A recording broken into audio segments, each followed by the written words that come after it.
যে সরাসরি আপনারা কিন্তু চাইলে আমাদের সাথে আমাদেরকে অডিও ক্লিপ পাঠিয়ে দিতে পারেন, যে অডিও ক্লিপ গুলো আমরা পরবর্তীতে আপনাকে শোনাতে পারি, বা যে সিলেক্টেড হলে ডেফিনেটলি আমরা প্লে করতে পারি।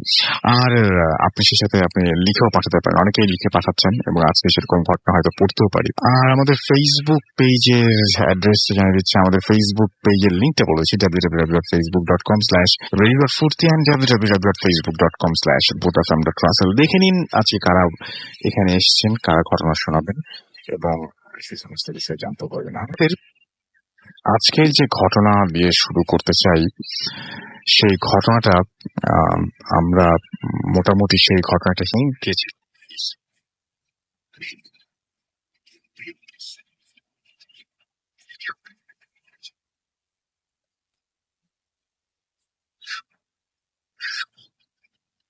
বিপদ ডেকে আনি, আমরা হয়তো বুঝতেও পারি না।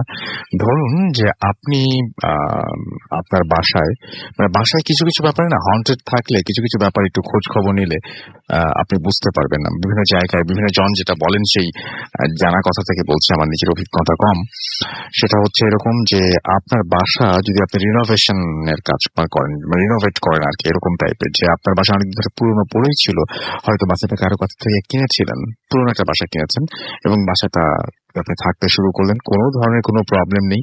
যেই আপনি বাড়ির কাজে হাত দিলেন, সঙ্গে সঙ্গে দেখলেন যে বাড়িটার কাজে হাত দেওয়ার পরপরই নানান ধরনের সমস্যা। এই ধরনের সমস্যা অনেকে বলেন যে এটা একটা কারণে হতে পারে, যে বাড়িতে হয়তো আগে থেকেই কিছু ছিল, মানে কেউ বা কারা থাকতো হয়তো, তারা এতদিন পর্যন্ত সবকিছু মানে আপনি আপনার আশাটাকে হয়তো মেনে নিয়েছিল, কিন্তু যেই মুহূর্তে পরিবর্তন করতে চাইলেন, সেই মুহূর্তে মনে করলো তারা যে তাদের ইম্পর্টেন্স কমে যাচ্ছে, এরকম কিছু। এটা কিন্তু আমি সবকিছু মানে যেগুলো পেয়েছি, মানুষের কাছ থেকে শুনেছি, সেগুলো বলছি আপনাদেরকে। সবগুলো যে আপনাদের ক্ষেত্রে ঘটবে বা সবগুলো যে ঘটে, এটা কিন্তু আমি নিশ্চিত করে কোনো কিছু বলতে পারবো না।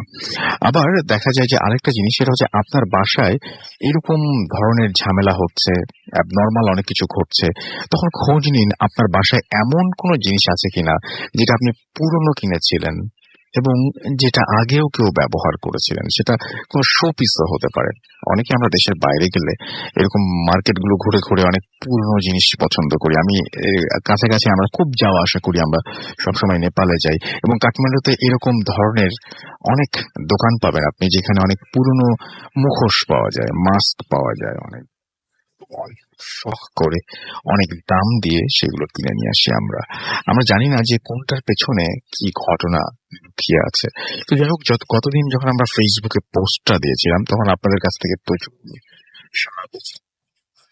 মানে আপনারা সেখানে রেসপন্স করেছিলেন এবং আজকে সেটাকে মাথায় রেখেই আমাদের এইখানে সেই আংটির ঘটনাটাই আমরা শুনবো প্রথমে। আমাদের এখানে আছেন স্টুডিওতে পাপড়ি, উনি এর আগেও এসছেন এবং আজকে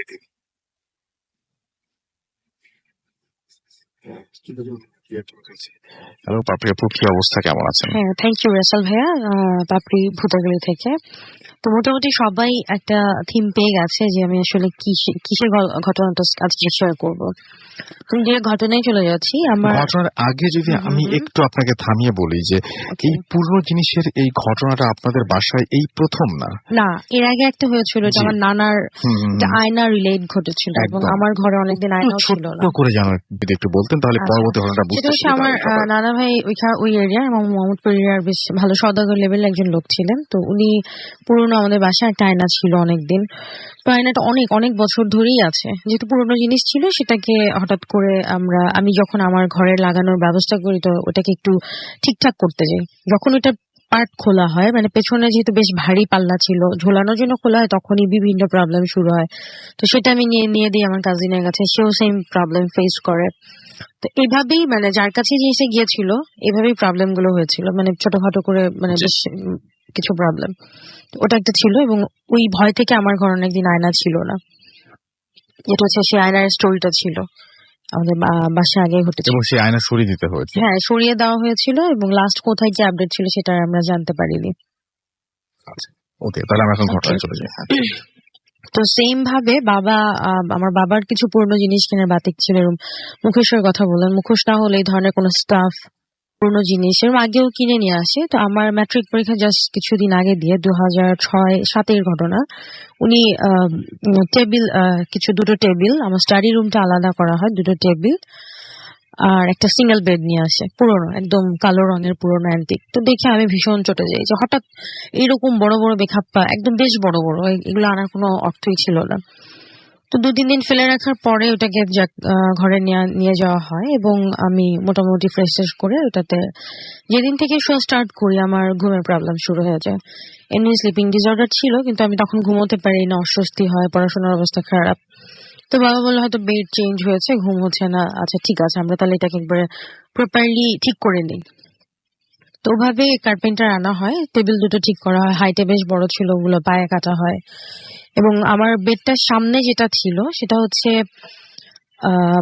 উঁচু থাকে, মানে পুরোনো খাটগুলো সামনের দিকটা উঁচু করা থাকে, কিছু পড়ে না যাওয়ার মতো এরকম। তো ওটা কেটে ফেলার জন্য ওটা বাদ দেয়। যখন একবার কাটা হয়েছে যেহেতু এটাকে পুরোটা সেট আপ করতে হবে, খাটের ভিতরে মাঝে যে চালনিগুলো থাকে ওইটা যখন উঠানো হয় পুরোটা দেখা যায় যে একটা আলাদা আরেকটা কাঠ দিয়ে পুরোটা জোড়া। এটা নর্মালি থাকে না খাটে। যেহেতু সেটিং করতেই হবে, ওইটাও খোলার পর সেটার ভেতরে একটা খুব পাতলা একটা বই পাওয়া যায়। তো বইটা পাশে সরাই রেখে কাজ করতে থাকে। যখন ওই পার্ট গুলো কাটা হয়, লম্বা উঁচু যে পার্ট গুলো, ওটার ভেতরে ফ্রেম করা খাঁজ কাটা একটা ফ্রেমের মধ্যে আংটি পাওয়া যায়, যে ছবিটা দিয়েছি আচ্ছা এইরকম একটা আংটি। আপনারা গেলে কিন্তু আপনারা মানে ফেসবুকে গেলে সেই ছবিটা দেখতে পাবেন। হ্যাঁ, এই আংটিটা পাওয়া যায়। তো কার্পেন্টার এটা নিয়ে একটু কথা বলতে চাইলে, যেহেতু পুরোনো খাট একটা, উনি ভাবছে মহামূল্যবান কোনো কিছু, এরকম দামি কোনো কিছু না কিন্তু এটা। বাবা আংটি বা এই জিনিসগুলো বুঝতো, এটা দেখে উনি জিনিসগুলো সরায় ফেলে, বইটা আর আংটিটা সরায় ফেলে। তারপর খাট ঠিক হয়ে যায়, আমিও আমার মতো চলতে থাকি। কিন্তু সমস্যাটা যেটা হয়, বাবা ফেস করতে থাকে এখন। আমাদের ফ্যামিলিতে আমরা নিজেরা দেখি যেটা, যে বাবার বিজনেসে প্রবলেম হচ্ছে, বাবার জবের অফিসে প্রবলেম হচ্ছে, ফিজিক্যালি তো ইনজুর আছে, ওনার প্রবলেম গুলো বেড়ে যায়। ফাইনালি যেটা হয়, উনি স্বপ্নগুলোতে ওনার বেশি প্রবলেম হয়। ওই যে ধরনের স্বপ্নগুলো দেখে সেটা মানে এই ধরনের ছিল যে স্বপ্নগুলা উনি দেখছে যে বাজে কিছু ওনাকে কেউ একজন স্ট্রাক্ট করছে, লাইক মসজিদের সামনে বা 4 রাস্তার মোড়ে কোনো একটা কিছু জবাই করে সেটার ব্লাডটা ঢেলে দিয়ে আসতে হয়, মানুষের চলার পথে রক্ত ছিটিয়ে দিয়ে আসতে হবে, বা কোনো মন্দিরের পাশে যে কোনো একটা কিছু করতে হবে। মানে এই ধরনের ছোটখাটো অনেক ইনস্ট্রাক্ট করে, বাট অ্যাজ এ মুসলিম আর অ্যাজ এ হিউম্যান ইউজুয়ালি এটা কেউ করবে না। তো বাবা জিনিসগুলো চেপে যায় এবং ওনার প্রবলেম হতে থাকে। এই কথাটা উনি আমাদের বাবার এক পীর ভাই ছিলেন, দাদন কাকা, ওনার সাথে নর্মালি কথা বলে। তো বলার পরে উনি বলে, আচ্ছা ভাই, এটা অনেক সময় হয় যে প্লেস চেঞ্জ করলে বা ঠিক হয়ে যায়, আমি নিয়ে দেখি। তো উনি নিয়ে দেখার পরে যেটা হয়, যে যেদিন বাবা ওনাকে জিনিসটা দিয়ে দেয় তার 2-3 দিনের মধ্যে বাবা স্ট্রোক করে, কার্ডিয়াক অ্যারেস্ট হয়। ঠিক আছে, কারণ তাকে ইনস্ট্রাকশন গুলো দেওয়া হয়েছিল, সে সেগুলো ফলো করেন এবং হাত বদল হয়।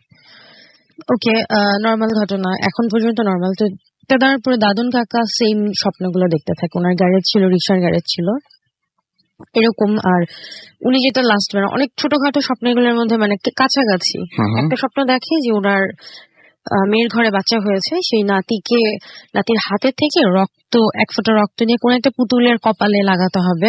আচ্ছা, এরকম। তো এটা তো উনি করবেই না, কারণ আমাদের মুসলিম হোক আর যে হোক, এই ধরনের মানে বাজে কাজগুলো কেউই অ্যালাউ করে না, রাইট, করবে না এটা। তো বাবা যখন একটু সুস্থ হয়ে বাসায় আসে, বাবার সাথে কথাগুলো বলে। তো বাবা বলে যে আচ্ছা, এই বিষয়টা নিয়ে এবার ভাবতে হবে, তো তুমি কি করতে চাচ্ছ? বললো আমি দেখি। আচ্ছা, বাবা বললো ঠিক আছে, আমরা তাহলে এটা নিয়ে পরে ডিসাইড করবো যে আমরা কি করবো। যেহেতু বাবা কিছুটা সিক, সময় নেয়। এরপরে দাদন কাকা বাবার সাথে ডিসকাস না করে, ওনার গ্যারেজে একজন লোক আসতেন হিন্দু মতন, ওনার সাথে চাটা খেতে এসে ওনাকে আংটিটা হাত বদল করে। কথায় কথায় যেহেতু জিনিসটা একটু জানাজানি হয়, এরকম প্রবলেম হয়, হাত বদল করার সপ্তাহখানেক বা 15 দিনের মধ্যে ওনার সেই মেয়ের বাচ্চাটা মারা যায়। এখানেও সেকেন্ড ঘটনা হলো যে হাত বদল হলো, যারা তারা ইনস্ট্রাকশন মানলো না, এখানে আরেকটা ক্ষতি হলো, বড় ধরনের ক্ষতি হলো। তো সেই হিন্দু ভদ্রলোক নিয়ে যাওয়ার 1.5-2 মাস আর কোনো খবর নেই, কোনো খারাপ খবর নেই, সবকিছু ভালো চলছে। খোঁজ নেয় যে ভাই আপনার প্রপার্টিজ নিয়ে যে প্রবলেম ছিল সেগুলো, হ্যাঁ এগুলো সব সমাধান হয়ে গেছে, আমার জেঠু মারা গেছে, আমার বড়দা মারা গেছে। তো তখন চাচা এসে বাবার সাথে কথাটা বলে যে ভাই, আমি তো আপনাকে না বলে আংটিটা আসলে সেই হিন্দু ভদ্রলোককে দিয়ে দিয়েছি। তো বাবা বলে তুমি এটা কেন করলে?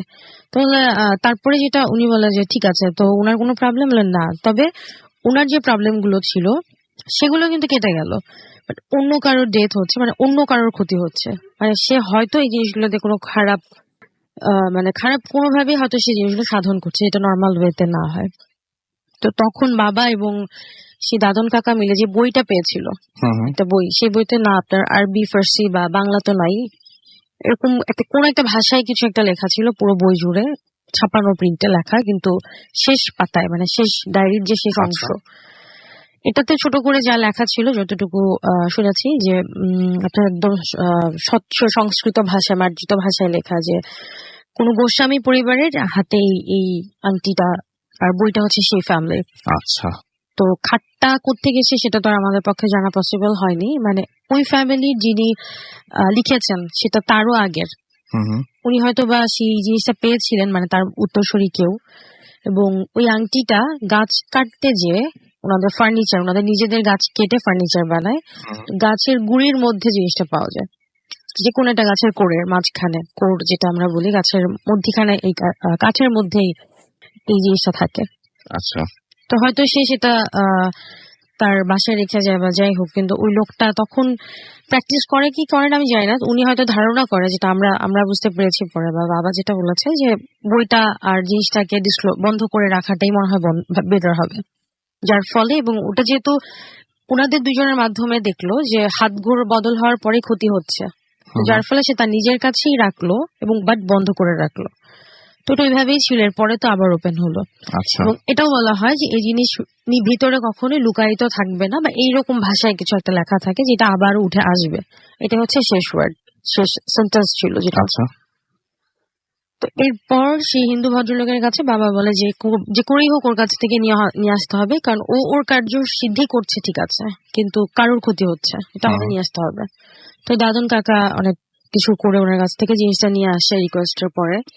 ইউজুয়ালি দিতে চায় না, যেহেতু তার লাভ হচ্ছিল, সে নিয়ে আসার পর বাবা এবং কাকা ওনারা মিলে, যেহেতু ওনারও এখানে একটা বাচ্চা মারা গেছে, তো আসলে কারোরই এখন আর সেরকম ভয় জিনিসটা নেই, মাটিতে পুঁতে ফেলে ওনার গ্যারেজের পাশে একটা জায়গায়, যেখানে রিক্সা টিক্সা ঠিক করে পেছন সাইডে পুঁতে ফেলে আংটিটা। তো এরপরে যেটা হয়, 2-3 দিন পরেই এই বা সপ্তাহখানেক হবে, ওনাদের এক মিস্ত্রি থাকে, উনি অনেক পুরনো বিশ্বস্ত লোক, উনি এখানে কাজ করতে যে শাবলের মধ্যে আবার সেই আংটিটা উঠে আসে। তো শাবলের মধ্যে যখন আংটিটা উঠে আসে, এবং যেহেতু সেই মিস্ত্রি ভদ্রলোক জানতেন এই আংটির ঘটনাটা, তো সাথে সাথে তার হাতে দিয়ে দেয়। এরপরে চাচা, বাবা এবং ওরা ডিসাইড করে যে না, আমাদের এটাকে এখন কি করতে পারে। এরপর সেই মিস্ত্রি ভদ্রলোক একটা সলিউশন বলে যে ভাই, আমরা একটা কাজ করতে পারি, এটাকে আরেকটা সেম আংটি বানাই। যেহেতু আংটিটা ভেতরে ফেললেও প্রবলেম, যে এটাকে ঢেকে রাখছে বা মানে নষ্ট করার চেষ্টা করছে প্রবলেম হচ্ছে, আবার সরিয়ে দিলেও প্রবলেম হচ্ছে, আবার এটা যে ইনস্ট্রাক্ট দিচ্ছে সেটা আমাদের করা সম্ভব না। তো সেম আরেকটা আংটি বানানো হয়, বানিয়ে তারা যেটা ডিসাইড করা যে আমরা এটা একটা বাসার পেছনে, ওনারা সিদ্ধান্ত নিয়ে বাসার পেছনে ওই আংটিটাকে, দুটো আংটি একসাথে পুঁতে ফেলে। আচ্ছা। দুটো, যেটা যেটা নিয়ে এই প্রবলেম হচ্ছে সেই আংটিটা, সেটাও, এবং যেটা নতুন করে বানানো হ্যাঁ হয়েছিল সেটাও পুঁতে ফেলে। এবং 2 থেকে 3 দিন পরে সেটা, যেটা তারা একটা মার্ক করে রাখে যে আমরা এখানে পুরোনোটার এখানে নতুনটা রাখা হয়, নতুনটা তারা তুলে ফেলে। তো তাদের কি ধারণা যে যদি কিছু থেকে থাকে হয়তো তাকে কিছুটা হলেও মানে ডাইভার্ট করা যাবে, কোন একটা ডাইমেনশনে ফেলে দেওয়া যাবে, যে জিনিসটা আটকানো হয়েছে। তো এবং তাদের কাজ মোটামুটি ঠিক হয়, কিন্তু জিনিসটা ওই যেখানটাতে দেয় ওর মধ্যে আপনার প্রায় 8-9 মাসের মধ্যে আর কোনো প্রবলেম হয় না, কারণ ওর কিছু হয় না। তবে 8-9 মাস পর এখান থেকে একটা গাছ বের হয়, আস্তে আস্তে আর কি গাছটা বড় হয়, গাছের চারা বের হয়, সেটা হচ্ছে আপনার নারকেল গাছ। তো ওটার নারকেল গাছ আমি যতটুকু জানি না, মানে না কেউ পুঁতে দিলে সেটা হয় না, কিন্তু নারকেল গাছটা এখানে হয়। এখন ওটা কাটার আসলে কারো শক্তি সাহস কোনটাই হয় না, যে দরকারও নেই। আর যেটা একটা অ্যাবান্ডেন্ট প্লেস, মানে একটা বাড়ির সাইড কর্নারে ফেলেছে, এটা হবেও না। গাছও বড় হচ্ছে এবং ওয়াল ভেদ করে ঘরের ভিতর দিয়ে গাছটা স্টিল এক্সিস্ট করছে, গাছটা এখন আছে। তো গাছটা হওয়ার পর এখান দিয়ে বাসার পেছনের গেটে, 2টা গেট থাকে বাসায়, পেছনের গেটটা দিয়ে অনেকে বলে, কাজীমেরা বলে কেউ চুল ধরে টেনেছে, থাপ্পড় দিয়েছে, অস্বাভাবিক ঘটনা ঘটে, ছোটখাটো ঘটনাগুলো এরকম বলে। তো যার ফলে ওই গেটটা পুরোপুরি ওয়াল টেনে দেওয়া হয় এবং ওয়ালটা গাছটা না কেটে মানে এই বাড়ির সীমানায় অর্ধেক ওই বাড়ির সীমানা অর্ধেক মানে বাঁকা হয়ে আপনারা দেখবেন এখনো পুরোনো কিছু এরিয়াতে গাছ কিন্তু কাটে না, বাড়ির ভেতর দিয়ে এরকম একটা গাছ রয়েছে। তো লাস্ট আপডেট পর্যন্ত যেটা হচ্ছে আমার আব্বু মারা গেছে, দাদন কাকাও তো মারা যায় এরপরে, আর গাছটা এখন আছে। তবে গাছের যে যে বাড়ির সীমানায় পড়েছে ওই বাসাটা নিয়ে আর কি আপনার কেস চলছে, সম্ভবত ওদের পক্ষে রায় যাবে আচ্ছা, এবং কোনো কনস্ট্রাকশন বা বিল্ডার্স এ দেওয়া হয়েছে। আবারও গাছটা কাটা পড়বে এবং এটা আবারও বের হবে, কিন্তু পরবর্তীতে কার আসলে মানে বিপদ হবে বা কি হবে সেটা আর এখনো বলা পর্যন্ত মুশকিল। এইভাবে বলা যাচ্ছে না। হ্যাঁ, আর বাট যে আংটিটার ছবিটা দিয়েছি সেটা হচ্ছে দাদন কাকার ছেলের কাছে আছে, সেই কপি আংটিটা মানে যেটা করে রাখা হয়েছিল কবর দিয়ে, মানে এটা বলা হচ্ছে এটা অলওয়েজ লাইভ থাকবে। আচ্ছা, হ্যাঁ, গাছের মাধ্যমে হোক যেভাবেই হোক বের হয়ে আসবে। বের হয়ে আসবেই। বের হয়ে আসবে, ওকে, এই হচ্ছে ব্যাপার। Thank you very much. খুব ইন্টারেস্টিং স্টোরি শুনলাম আমরা, এবং আই হোপ যে আপনাদের সবার যারা শুনছেন তাদের প্রত্যেকেরই ভালো লেগেছে। এবং আমি দেখতে পাচ্ছি যে আমাদেরকে SMS করেছেন রংপুর বয়, আসসালামু আলাইকুম। ওয়ালাইকুম সালাম। সাইফুল আমাদেরকে SMS করেছেন হলি ক্রিশ্চান স্কুল বনশ্রী থেকে, এবং আজকে তার মন ভালো নেই। কাইয়ুম আমাদের মানিকগঞ্জ থেকে SMS করেছেন, ফার্স্ট স্টোরিটা অনেক ভালো লেগেছে। এসকে আকাশ আমাদেরকে লিখেছেন যে স্টোরিটা ভালো ছিল, মানে অস্থির ছিল আর কি। নিহা চট্টগ্রাম থেকে লিখেছেন যে আমাদের চট্টগ্রামের স্টেশনের কি অবস্থা। চট্টগ্রামে মাসুম রয়েছে এখন, আমি আই ডোন্ট নো মানে যে কি অবস্থা, বাট মাসুম জানে খুব ভালোভাবে। অভিজিৎ ভট্টাচার্য আমাদেরকে লিখেছেন ময়মনসিংহ থেকে। অপি আমাদেরকে লিখেছেন, অপি শেখ রাজশাহী থেকে। এছাড়া আচ্ছা, ফিজিক্স এর কিছু বুঝি না, বাট কাল এক্সাম। ফিজিক্স আর ভূত এফএম, বাবা একদম দুই প্রান্তের জিনিস। নিউটন আমাকে SMS করেছেন, আমি ভূত এফএম এর নিয়মিত লিসেনার। হিমেল পান্ডে গুলশান 2 থেকে লিখেছেন, অনেকদিন পর জয়েন করলাম, ওয়েলকাম ব্যাক, এবং আশা করছি এখন থেকে রেগুলার পেয়ে যাবো। অর্ণব আমাদের লিখেছেন যে পাপড়ি আপুর গল্প বা স্টাইলটা অনেক সুন্দর, থ্যাংক ইউ ভেরি মাচ। আমি পাপড়ি আপুর পক্ষ থেকে আপনাকে অনেক থ্যাংকস জানাচ্ছি। এমডি আজিম আমাদের কুমিল্লা থেকে SMS করেছেন। আরিফ এবং তার ওয়াইফ রুম্পা হবিগঞ্জ থেকে SMS করেছেন। বন্ধন আমাদেরকে SMS করেছেন। দিশা ময়মনসিং থেকে SMS করেছেন, স্টোরিটা অসম ছিল সেটা জানিয়েছেন। খুলনা থেকে আনোয়ার এবং তার ওয়াইফ আফরিন লিখেছেন, লাস্ট উইক আই মিসড ভূত এফএম। আচ্ছা, বিকজ ইন্ডিয়া ছিলেন। ও মাই গড, আপনি অ্যাপ ইউজ করলে কিন্তু ইন্ডিয়া থেকেও শুনতে পারতেন। আফরিন আমাদেরকে SMS করেছেন আমাদেরকে বাবু, SMS করেছেন আমাদেরকে সিয়াম, পারভেজ SMS করেছেন। খুলনা থেকে আনোয়ার এবং তার ওয়াইফ আফরিনেরটা তো আমি পড়লাম, আরো একবার SMS পাঠিয়েছেন। জ্যাকলিন আমাদের SMS পাঠিয়েছেন আমাকে, দেখতে পাচ্ছি সিয়াম আগারগা থেকে। এছাড়াও আমি দেখতে পাচ্ছি মৃদুল আমাদের SMS পাঠিয়েছেন। মুগ্ধ SMS পাঠিয়েছেন ময়মনসিং থেকে। অলরাইট, আমরা চলে যাব পরবর্তী ঘটনা। তবে এটা ইমেল, এবং ইমেলটা পড়ে আসতে চাই। আশা করছি ইমেলটাও আপনাদের অনেক অনেক অনেক ভালো লাগবে। চলুন শুনে সেটাই।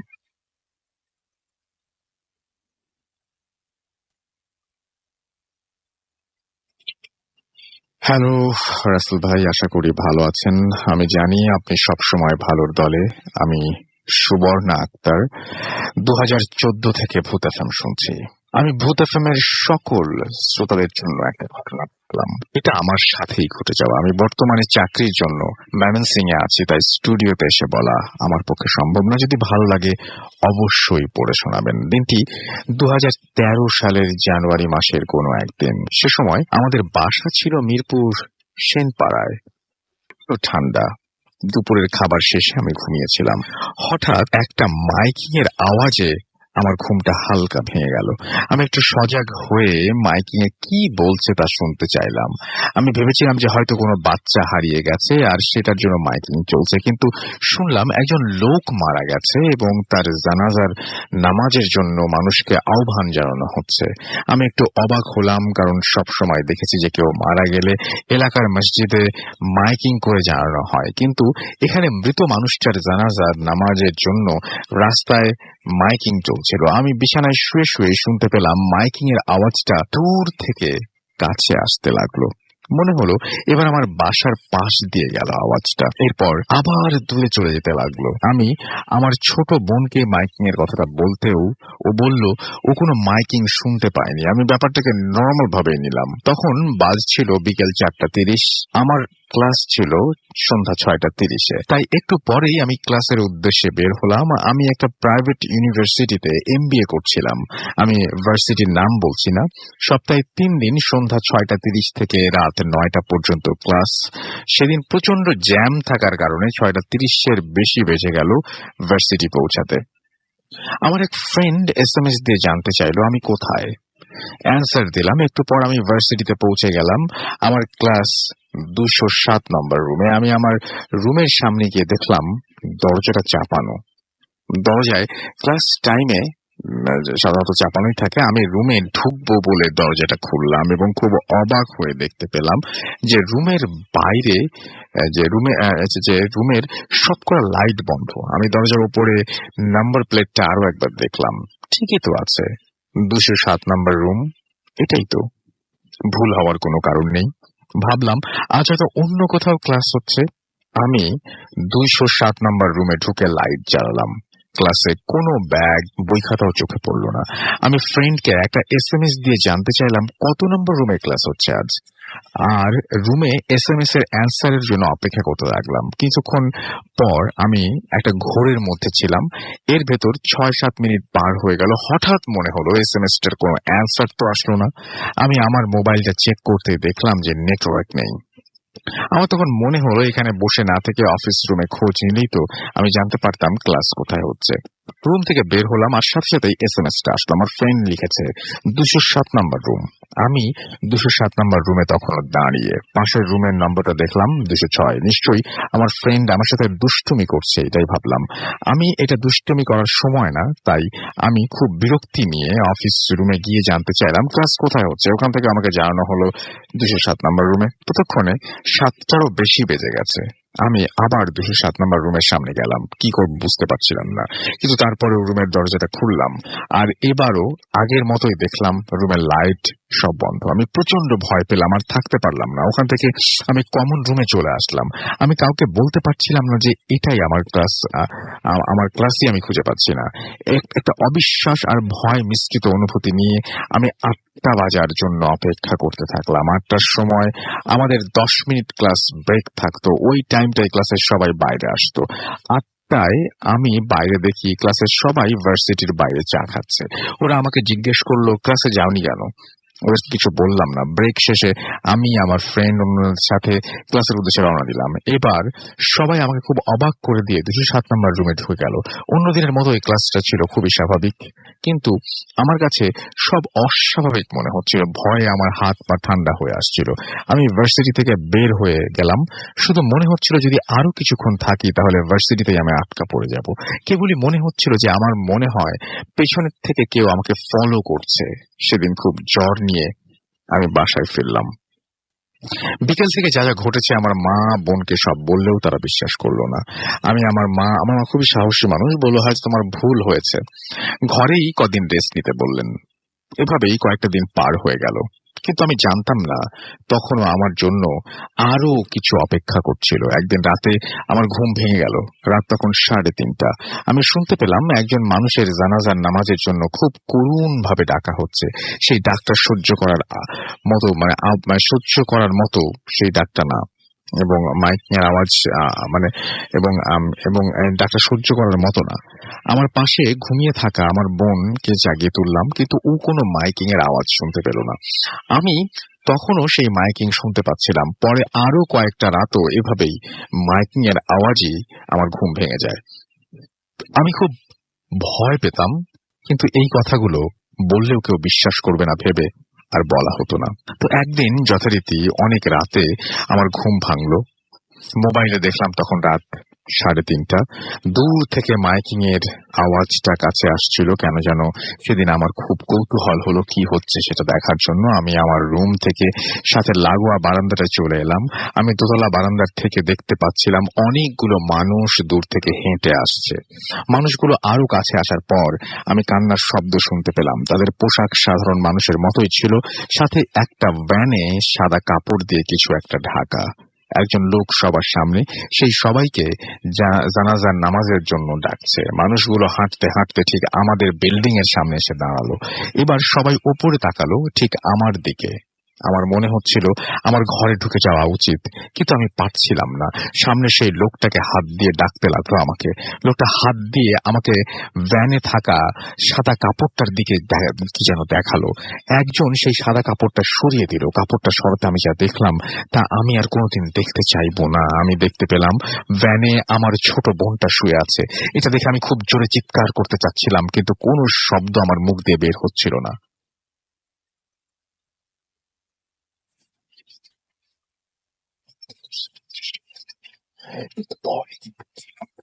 না, নড়বার শক্তিটুকু হারিয়ে ফেলেছিলাম। একটু পর আমি সম্বিত ফিরে পেলাম। নিজেকে বোঝানোর চেষ্টা করলাম যা দেখছি সব ভুল।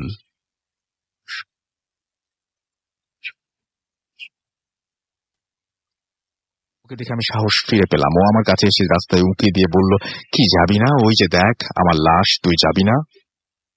তারা বলে আমি কাউকে বোঝাতে পারবো না আমার অবস্থা তখন কেমন হয়েছিল। শুধু এইটুকু বুঝতে পারছিলাম যে আমি জ্ঞান হারাচ্ছি। সকালে বাসার সকালে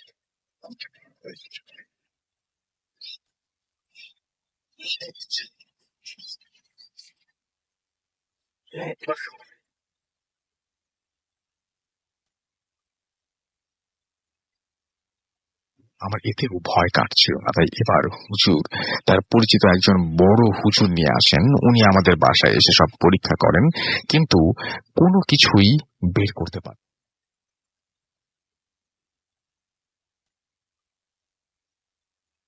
অনেক রাতে খারাপ জিনিস চলাফেরা করে, তাই খুব বেশি কৌতূহল হলে এসব যেন না দেখি। উনি আমাকে 4টা লোহা দেন, যেগুলো আমার খাটের পাশে রাখতে বলেন। এরপর আমি এমন আর ভয় পাইনি। আমি আজও জানি না আমি আসলে কেন এরকম দেখেছিলাম। এর কোনো ব্যাখ্যা আমি আজও পাইনি। আমি আমার বন্ধুদেরও আমার এই ঘটনাটা বলিনি। আজ ভূত এফএমে পাঠালাম। এটাই ছিল আমার ঘটনা। যদি ভালো লাগে পড়ে শোনাবেন, খুব খুশি হব। আমি জীবনে ছোট ছোট আরো অনেক ঘটনা রয়েছে, সেগুলো পরে জানাবো। আজ এ পর্যন্তই, ভালো থাকবেন। এই ছিল ঘটনা, এবং এই ঘটনাটা খুবই অদ্ভুত। এই বিষয় নিয়ে অনেক কথা হবে, তার আগে ছোট্ট বিরতি নিচ্ছি। বিরতির পরে আবারও ফিরে আসছি। সেই পর্যন্ত আমাদের সঙ্গেই থাকুন। Stay tuned radio.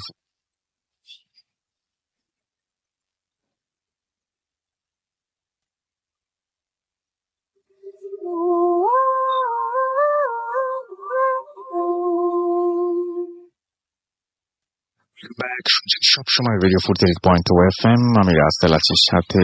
আর এই মুহূর্তে আমার কাছে একটা খবর রয়েছে, সেই খবরটা আপনাদের একটু দিয়ে দিতে চাই। আর সেই খবরটি হচ্ছে যে আপনারা বিভিন্ন ইভেন্টে আমরা টেলিভিশনে দেখি, মানে আমাদের ঘটনা শুনে অনেক সময় গুজবাম্প হয় না? এখন গুজবাম্প হওয়ার মতো একটা খবর দেই। ধরুন যে আপনি সবকিছু যা দেখছেন সবকিছুই, আপনার টিভিটা পাল্টে গেছে এবং আপনি সবকিছু দেখতে পাচ্ছেন একদম এইচডি কোয়ালিটি। তাহলে কেমন লাগবে? মানে আমি যেটা বলছি সেটা হচ্ছে সেই টিভিটা রিয়েল ভিউ টিভি কানেকশনের কথা বলছি। ঝকঝকে পিকচার আর ক্রিস্টাল ক্লিয়ার সাউন্ড কোয়ালিটি, এবং এটাতে যে কেউ হ্যাপি না হয়ে পারবে না। পুরো এইচডি এবং কানেকশনে আপনি এই কানেকশন নিয়ে আপনি বদলে ফেলতে পারেন, সবকিছু দেখতে পারেন ঝকঝকে তকতকে। এবং আপনি অলিম্পিকের সবচেয়ে এক্সাইটিং সাঁতার জাম্প করার মোমেন্ট গুলো এইচডিতে দেখতে পারবেন। এবং আপনার মানে এমন একটা অবস্থা হবে যেটা আপনি আগে কখনো এক্সপিরিয়েন্স করেননি। আপনার গুজবাম্প হতে বাধ্য। এবং আমার মনে হয় যে অবশ্যই আপনি রিয়েল ভিউয়ের কানেকশন নিয়ে নিতে পারেন। এটা টিভি দেখা একটা নতুন এক্সপিরিয়েন্স দিবে আপনাকে, এবং মনে হবে যে আপনি সামনেই বসে দেখছেন, নিজের চোখে বসে দেখছেন, এরকম একটা এক্সপিরিয়েন্স। তো আমার মনে হয় যে অবশ্যই আমি সাজেস্ট করব যে আপনি ট্রাই করে দেখতে পারেন। এনিওয়েজ, আমরা চলে যাব আমাদের আবারও ঘটনায়। এবং একটু আগে আমরা একটা চমৎকার ঘটনা শুনছিলাম। তার আগে জানিয়ে দিই কিভাবে আমাদের সাথে কমিউনিকেট করতে হবে। আমাদেরকে যদি আপনারা SMS করতে চান, মোবাইলের মেসেজ অপশনে গিয়ে টাইপ করবেন ফুর্তি, FORTI ফুর্তি, স্পেস দিয়ে লিখবেন আপনার নাম, স্পেস দিয়ে আপনার মেসেজ পাঠিয়ে দেবেন 9840 নাম্বার। যদি আমাদের ইমেইল করতে চান, আমাদের ইমেল অ্যাড্রেস হচ্ছে bhutfm@radio50.fm, which is BHWTFM@radio.fm। তার নাম, ঠিকানা এবং ফোন নাম্বার সহ আপনার জীবনে ঘটে যাওয়া সেরা ঘটনা লিখে পাঠিয়ে দিন আমাদের কাছে। ঘটনার শুরুতে অবশ্যই উল্লেখ করুন যে ঘটনাটা আপনি স্টুডিওতে এসে শেয়ার করতে চান, নাকি আপনি চান যে আপনার ঘটনা আমরা পড়ে শোনাই। যারা দেশের বাইরে রয়েছেন তাদেরকে রিকোয়েস্ট করবো যে সরাসরি আপনারা আমাদেরকে অডিও ক্লিপ পাঠিয়ে দিতে পারেন, অথবা আপনাদের ঘটনা আপনারা আপনাদের মতো করে লিখেও পাঠাতে পারেন। আর আমাদের আমাদের ফেসবুকের যে পেজ দুটো সেটাতে হচ্ছে একটা হচ্ছে www.facebook.com/রেডিওফুর্তি and www.facebook.com/bhutfm.russell। আজকের যে আংটির ঘটনাটা আমরা প্রথম শুনলাম সেই আংটির ছবিটা আপনারা একটু স্ক্রল ডাউন করলেই দেখতে পাবেন, এবং আজকের মানে শুরুতেই দেখতে পাবেন আজকে যারা আমাদের এখানে পার্টিসিপেট করছেন তাদের ছবি, এবং আমি দেখতে পাচ্ছি যে অলরেডি এখানে অনেকেই কমেন্ট করছেন, এবং আমি দেখতে পাচ্ছি যে আবিদ যেমন লিখেছেন আই লাভ ইউ ভূত এফএম, আই লাভ ভূত এফএম, এবং আমাদেরকে বিজয় কুমার সরকার লিখেছেন যে দুটো স্টোরি খুব ভালো ছিল। এছাড়াও আমাদেরকে দেখতে পাচ্ছি যে আলামিন SMS করেছে, এখানে লিখেছেন। এছাড়া আমাদেরকে এখানে লিখেছেন দেখতে পাচ্ছি মনজারুল ইসলাম, AHM আফনান হোসেন, এছাড়াও আমাদের জাহিদুল, জনি, ফারহানা আহমেদ, তাহমিনা, তানজিন নিশা, এছাড়া সাজ্জাদ সহ নাহিদ, তারপরে দেখতে পাচ্ছি আবু শাকের সিদ্দিকী, স্বপ্নহীন আবিদ, এছাড়াও দেখতে পাচ্ছি হৃদয়, এছাড়াও দেখতে পাচ্ছি আমি এখানে পাপিয়া রহমান, এছাড়াও দেখতে পাচ্ছি জুনায়েদ আলম নাহিদ, এছাড়াও সাজিদ আর রিমন সহ আরো অনেকে আমাদের এখানে SMS করছেন। দেখতে পাচ্ছি সার্ভার থেকে নিরু, আজকের স্টোরিগুলো জোস হচ্ছে। হিমেল লিখেছেন সিলেট থেকে, খুব ভালো লাগছে। মালিহা আমাদের সাথে আছেন গাজীপুর থেকে। মিশন আমাদের সাথে বাংলা বাজার গাজীপুর থেকে আমাদের সাথে রয়েছেন। এছাড়াও অনামিকা আমাদের সাথে আছেন, আমাদের সাথে রয়েছেন রাহাত, ইমেলটা দারুণ ছিল লিখেছেন। মেহেদি হাসান চাঁপাইনবাবগঞ্জ থেকে আমাদের সঙ্গে রয়েছেন। স্টোরিটা অসম লাগছে আমাদেরকে মিম লিখেছেন, আগের স্টোরিটা অনেক ভয়ঙ্কর ছিল। রিফাত মিরপুর থেকে আমাদের সাথে আছেন।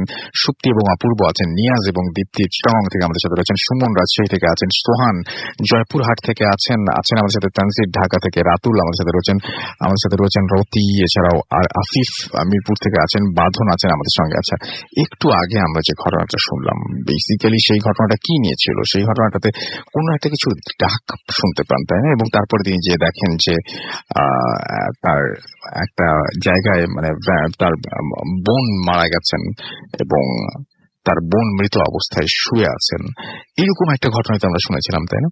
তো এর কাছাকাছি কিন্তু অন্য একটা ঘটনা আমাদের সঙ্গে এখানে পাপড়ি আপু আছেন, যিনি যার একটা মানে খুব যন্ত্রণাদায়ক একটা ক্ষমতা রয়েছে। সেই ক্ষমতাটাকে যন্ত্রণাদায়ক বলছি এই কারণে বুঝতে পারেন সামহাও যে সামহাও তিনি উপলব্ধি করতে পারেন, সেন্স করতে পারেন কিছু কিছু জিনিস। যেমন কেউ মারা যাবার আগে তিনি টের পান, এটা রিলেটিভদের মধ্যেই বেশি হয়, এবং মোটামুটি 90 দিন আগে তিনি জেনে ফেলেন এটা। তো এটা কিভাবে জানতে পারেন এটা আল্লাহ তাআলা ভালো বলতে পারবেন, বাট যার আগে তিনি বিশেষ কোন ধরনের একটা স্বপ্ন দেখেন। আমরা তার কাছ থেকে বিস্তারিত শুনি। পাপড়ি আপু, আমাদেরকে একটু বলবেন যে আপনি এই পর্যন্ত এই ঘটনা কতবার ঘটেছে আপনার জীবনে? আচ্ছা, এটা আমার সাথে লাস্ট হচ্ছে আমি যখন দেখেছি এটা মার্চে হয়, হ্যাঁ, এবং তার 90 ডেজ পরের একটা তো ঘটনা আমি বলছি, কিন্তু এটা আমার সাথে এই নিয়ে 3 বার হয়েছে। হ্যাঁ, 3 বার হয়েছে। সিমিলার কিছু অন্য সময় অন্যান্য বিষয় হলে আমি হয়তো দেখি, বাট পরে যে অ্যাডজাস্ট করি কোনো ঘটনা হলো হয়তো বা দেখি, তখন আমি এটা কোইন্সিডেন্স হিসেবেই ধরে নিই। ডেথ এটা কোইন্সিডেন্স কখনোই হতে পারে না। রাইট। তো সেটা আমি বলছি যে আমার ফেসবুক স্ট্যাটাসের মার্চের 13 তারিখ বা 12 তারিখ একটা স্ট্যাটাস আছে। এটা আমি আজকে কি টাইমটা এক্সাক্ট খেয়াল করলাম, সেটা হচ্ছে হঠাৎ করে আমার এমনি ঘুমোতে ফজরের পরে, নামাজের পরেই ঘুমানো হয়। কোন এক কারণে আমি নর্মালি বলছি যে আমি দেখছি যে আমার হঠাৎ করে আমি যা চোখের সামনে আমার গেটে অনেকক্ষণ ধরে ধূপধাপ শব্দ হচ্ছে। তো আমি ভাবলাম যে হয়তো আমি কোনো কারণে আমার ভুল হচ্ছে। ভালো করে কান পেতে দেখি যে হ্যাঁ, আমাদের মেইন গেটটাতেই হচ্ছে, আমাদের ঘরের মেইন গেটটাতে। কলিং বেল থাকার পরে গেট পেটানোর কোনো অর্থ নেই 2টা 2:30টার দিকে। তো আমি অ্যাজ কিউরিয়াস গেলাম। যাওয়ার পরে আবারও সেই শব্দে আমি জিজ্ঞেস করলাম কে। আমার ড্রয়িং রুমটাতে শুধু তখন অ্যাকোয়ারিয়ামের লাইট জ্বলছে, পুরো ঘর অন্ধকার। আর আমি ডাইনিং এর কাজ পর্যন্ত গেছি, ওইখান থেকে জিজ্ঞেস করেছি যে কে। আমাকে রেসপন্স করলো এখান থেকে যে একটু খুল না গেটটা, মানে খুব অসুস্থ বা কাতর কণ্ঠে কেউ বলছে, হ্যাঁ পাপড়ি একটু গেটটা খুল না, এরকম বলছে। তো আমি তো মানে পুরো ভয় পেয়ে গেছি, মানে যেভাবে বলছে মানে কেউ মিনতি করছে বা এই ধরনের একটা কিছু। তো আমি দাঁড়িয়ে আছি, বুঝতে পারছি না। তো বললাম যে কে, আবারও বললাম কে বা কেন, আমি কিছু শুধু কে বলেছি। আমার রেসপন্স করছে যে একজন অসুস্থ, আমি রেখে যাব, আবার নিয়ে যাব তো, খুলনা গেটটা, এইটুকুই কথা। এবং ফুয়াদ তখন আমার পাশে বলছে যে না না, খুলো না খুলো না। আমি হুড়মুড়িয়ে উঠে বসে দেখি যে এটা স্বপ্ন। ঠিক আছে, স্বপ্ন। তখন আমি ঘড়ি টাইম দেখি যে একটা 30 বা 40 হবে। ইউজুয়ালি এটা আমি আচ্ছা। ঘুমাই না। তখন আমি সাথে সাথে একটা আপনার স্ট্যাটাস দিই। এমনিতে প্রবলেম আছে হ্যাঁ, ইনসোমনিয়া? হ্যাঁ। ইনসমনিয়া আছে। তো ঘুমানোর প্রশ্ন উঠে না, তো আর্লি তো হলে তো আর ইনসমনিয়া তাহলে হুম। প্রবলেম হতোই না। আমি একটা স্ট্যাটাস দিই নরমালি, মানে আমার খুব ভয় হচ্ছে যে আমার আপু। এই যে ভয়টা, এটা তো একটা স্বপ্ন হুম ছিল, হুম হুম যদিও ভয়ঙ্কর। হুম, মানে স্বপ্ন। আপনার কাছে অস্বাভাবিক লাগলো কেন? অস্বাভাবিক তো এরকম অনেক স্বপ্ন দেখি, বাট এই স্বপ্নটা আমার ঘরের গেটে, মানে আমার কাছে মনে হয় সবগুলো স্বপ্নে কিন্তু সবার মনে হয় যে আমার পাশেই হচ্ছে, মানে আমার সাথেই হচ্ছে। আমি জানি না কেন হলো। আর ফেসবুক স্ট্যাটাস অনেক কিছু বেরি করে না, বাট এটাকে আমি আমার ডায়েরি, ভিজুয়াল ডায়েরি মনে করি, যার ফলে আমি জিনিসটা লিখি যে আমার খুব খারাপ লাগছে, রাইট। খারাপ একটা ফিলিংস হচ্ছে, আর আমার মনে হয় যে আমার কাছে কেউ মারা যাবে। এবং এই ফিলিংসটা তখনই হয় যখন সত্যি সত্যিই কেউ মরে। আচ্ছা। তো যেটা হয়েছে, আমার খালামণি যখন মারা যায় 2010-এ, হুম। সেম ফিলিংসটা আমার হয়। এটা আমি আমার কাজিনের সাথে শেয়ার করেছিলাম, বাসায় বলেছি, আমার পুষ্পা আপু ফদাদের সাথে বলেছি। আর এর আগে হয় হচ্ছে আমার, এর পরে মাঝখানে হয় হচ্ছে আমার আম্মুর ঘটনাটা। আম্মু যখন মারা যায় তার আগে আমি হয়তো বা আম্মুরটা 2.5 মাসের মাথায় ঘটনাটা হয়। আম্মু অনেকদিন সিক ছিলেন, বাট ডিসেম্বরে আমি যখন স্বপ্নটা দেখি, অক্টোবর বা সেপ্টেম্বরের লাস্টে, কিন্তু ডিসেম্বরে ঘটনাটা হয়, আম্মু মারা যায়। হুম। হুম। তো এই ঘটনাটা হচ্ছে মার্চের 10 তারিখ বা 11 তারিখ। আমি স্ট্যাটাসটা আজকে দেখি যে আসলে টাইমিংটা দেখতে গেলাম যে টাইমিংটা কিরকম। 2.5 মাস থেকে 3 মাস, মানে 90 দিন। রাইট। আমার ছোট ফুপা রমজানে 13 তারিখ, 13ই জুন মারা যায়। এবং এই মোটামুটি সময় হিসাব করলে ভাই হিসাব ঠিক আছে। As it is. একদম। তো তখন জিনিসটা মাঝখানে আমার এই ঘটনাটা, যেহেতু আমি আগে মানে এমনি একটু করে বলেছিলাম যে আমার খুব খারাপ একটা ফিলিংস হয় যখন আম্মু মারা যায় সেকেন্ড টাইম হওয়ার পর, এটা আমি একটু এক্সপ্রেস করেছিলাম, সেভাবে না। তো এক ভাবি আমাকে, আমাদের ফ্যামিলি, আমি নাম বলছি না, আমাকে বলছে যে আমাদের একটা ট্যুর ছিল, ভাইয়ার ট্যুরটা ক্যান্সেল করে, যে যাবে কিনা, কারণ এত লং ড্রাইভ। চিরাং একটা আমাদের প্রোগ্রাম ছিল।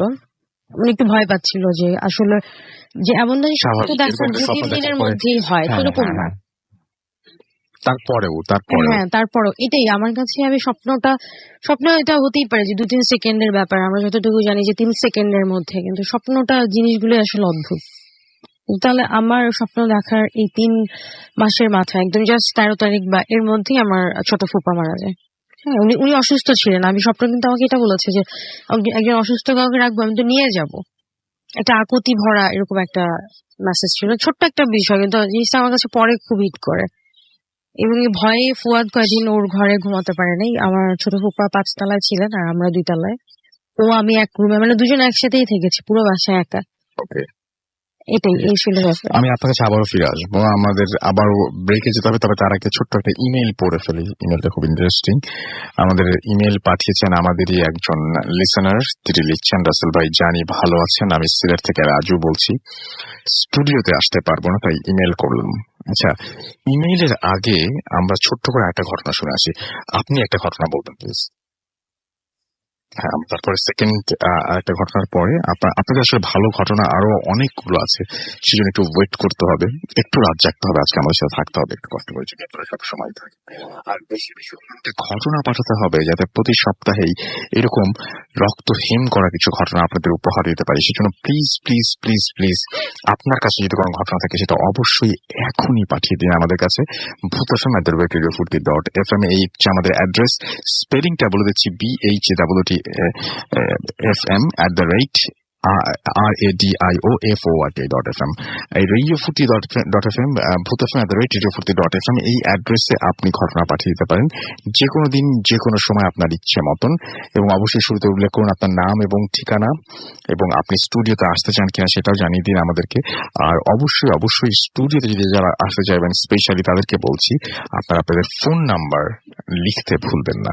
চলে যাই ঘটনায়। আপনার নামটা প্লিজ একটু বলবেন, তারপরে আপনার ঘটনায় যাব আমরা। হ্যাঁ, ধন্যবাদ ফুয়াদ। আমি ফুয়াদ বলছি ভুয়াগুড়ি থেকে। জি। আমার ঘটনাটা হচ্ছে আমার ফ্রেন্ড জিতু, ওর দাদার আর কি একটা স্টোরি। ওদের গ্রামটা ছিল হচ্ছে আপনার মানিকগঞ্জ এলাকায়। আর কি ওনার পাটুরিয়া সাইডের একটা আর কি ঘটনা, আচ্ছা। চর এরিয়াতে। ওর দাদা ছিল হচ্ছে গ্রামের আর কি নাম করা একজন ওঝা। উনি জিন সাধনা করতো আর কি, গ্রামের সবাইকে আর কি উপকার করতো, জিন টিন বশ করে, বদ জিন। দেন সবসময় উনি কাজে যাওয়ার আগে বাড়িটা শক্ত করে মানে বেঁধে তারপরে উনি ওনার কাজে যেত। বাট হঠাৎ একদিন একটা তার ডাক আসে, মানে গ্রামের একটা গুরুত্বপূর্ণ একটা ব্যক্তির মেয়ের আর কি প্রবলেম হয় হঠাৎ হঠাৎ আর কি, মানে তাকে হয়তো জিনে আসর টাসর করে এই টাইপের কিছু। পরে উনি হঠাৎ করে তাড়াহুড়াতে, তখন প্রায় রাত 7টা-8টা বেজে যায়, তাড়াহুড়া করে উনি চলে যায় ওনার বাসায়। ওই ব্যক্তির বাসায় চলে যায়। গিয়ে উনি আর হঠাৎ করে যেহেতু ওনার চলে যেতে হয়, সেদিন আর কি উনি ওনার বাড়িটা বেঁধে যেতে পারে না। যার ফলে উনি চলে যায়। যাওয়ার পরে ওই জিনটার সাথে আর কি উনি বদ জিনটাকে বসে আনতে পারে এবং উনি জায়গা থেকে কোনো রকমে সেই যাত্রা থেকে সেই মেয়েটাকে মুক্ত করে। জিনটা যাওয়ার আগে উনাকে বলে যায় যে আমি গেলাম তোর বাসায়, ঠিক আছে, তুই তো থাকতে দিলি না, আমি গেলাম, জাস্ট এই মেসেজটুকু দেয়। দিয়ে তারপরে ওই ওঝাটা তো উনি তো জানেই যে উনি ওনার মানে বাসাটা সবসময় বেঁধে রেখে আসে, যাতে কোনো খারাপ কিছু বাসায় না ঢুকতে পারে। এবং বাসায় উনি এরকমও বলে দিয়ে যায় আর কি, ওনার বাসায় যখন কাজে যায় তার আগে বলে দেওয়া যায় যে আমি যতক্ষণ বাসায় না আসবো ততক্ষণ কেউ বাসা থেকে বের হবা না, আর হচ্ছে বাসা তো বেঁধে রেখে গেলাম। দেন দেন সেদিন তো আর সে বেঁধে রেখে যায় না, উনি বলে যে না তুই কি করবি করিস, জিনটাকে বলে। জিনটার সাথে সাথে উনার বেশ ধরে বাসায় চলে আসে। আর হচ্ছে উনি যখন অন্ধ হইতে থাকে তখন উনি মনে করে যে ওনার বাসাটা তো সেদিন উনি তাড়াহুড়ায় না বেঁধে চলে আসছে। তারপর বাসায় আসার পরে যেহেতু আর বাসার লোকজনও জানে যে বাসাটা উনি বেঁধে রেখে যায়, তো উনি একমাত্র উনি ঢুকতে পারবে বাসায়, বাজে কিছু ঢুকতে পারবে না বাসায়। তো ওনার ওয়াইফকে এসে বলে যে আমাকে একটু পানি দাও, আমি একটু ফ্রেশ হবো। বলার পর ওনার ওয়াইফ আসে, এসে পানি দেয়। পানি দেওয়ার পরে দেখে যে উনি ঠিকই পানি নেয়। নেওয়ার পরে মানে ওই জিনটা উনার বেশে আসে। আসার পরে কি করে, উনি তো সবসময় ওয়াশরুমের দিকে যায় মানে ফ্রেশ হওয়ার জন্য। উনি মানে পিছনে ক্ষেতের দিকে আর কি উনি যেতে থাকে।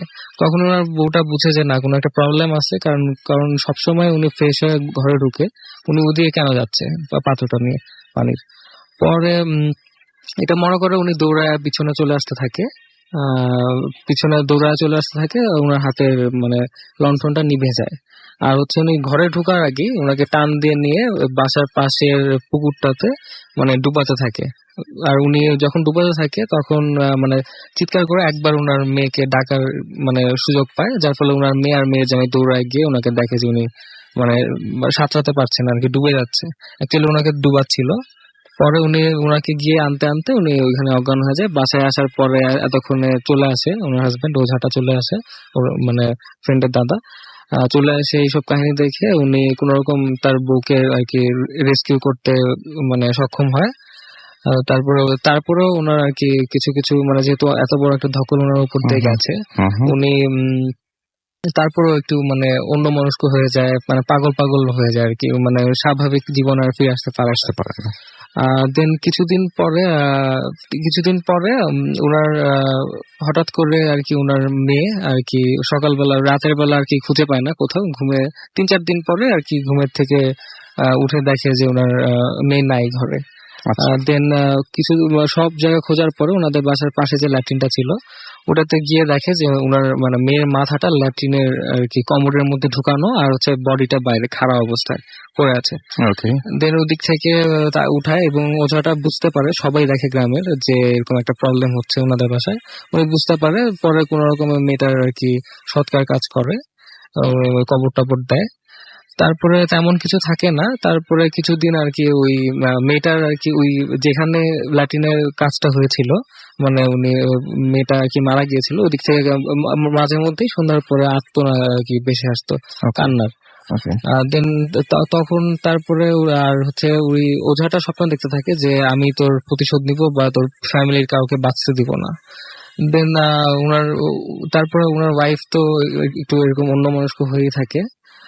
কিছুদিন অলরাইট। পরে 2-3 মাস পরে আপনার পুকুরে হঠাৎ করে দুপুরবেলা উনি আর কি গোসল করতে যায় পুকুরে এবং বলে যায় যে আমি একটু গেলাম, একটু শাওয়ার নিয়ে আসি আর কি, গোসল করে আসি, এরকম কিছু একটা বলে যায়। যার পরে বাসার লোকজন আর কি অপেক্ষা করতে থাকে, দেখে আধা ঘন্টা 1 ঘন্টা 2 ঘন্টা হয়ে গেছে উনি আসে না। তারপর আর কি সবাই খোঁজাখুঁজির পরে ওই পুকুরের আশেপাশে গিয়ে দেখে যে পুকুরের পাশ ঘেঁষে আর কি একটা পা দেখা যাচ্ছে, আর হচ্ছে আর যখন আনতে যায় ওনাকে ওইখান থেকে গিয়ে দেখে যে ওনার মাথাটা ওই মাটির মধ্যে ঢুকানো আর ওর শরীরটা ভাসতেছে পানিতে। তারপরে আর কিছু হয় না, ওই দিক থেকে নিয়ে এসে ওনাকে কবর দেওয়া হয়। আর তারপরে আর ফ্যামিলিতে তার আর কেউ বাঁচে না। তার 8 থেকে 10 বছর পরে ওই ওঝা যে মানে ওর দাদাটা উনি মারা যায়। মারা যাওয়ার পরে ওনাদের বাসায় তেমন আর কেউ কিছু দেখে না, বাট হচ্ছে মানে হঠাৎ করে মানে প্রায়ই দেখা যায় যে কেউ বাসায় বসে আছে বা হচ্ছে হাঁটতেছে। বাট এটা কি ওই মানে পুরাতন ওই আত্মাটা, অতৃপ্ত আত্মা বা জিনটা, না হচ্ছে ওর দাদাই ওনাদের সেভ করার জন্য বাসায় থাকে, এটা আর কি কেউ জানে না। ওকে, এটাই story. Thank you so much. আমরা একটা ছোট্ট বিরতিতে যাবো, বিরতির পর আবারও ফিরে আসবো। সেই পর্যন্ত আশা করছি আমাদের সঙ্গেই থাকবেন। স্টে টিউনড টু রেডিও ফুর্তি এন্ড ডোন্ট স্টপ ফুর্তি।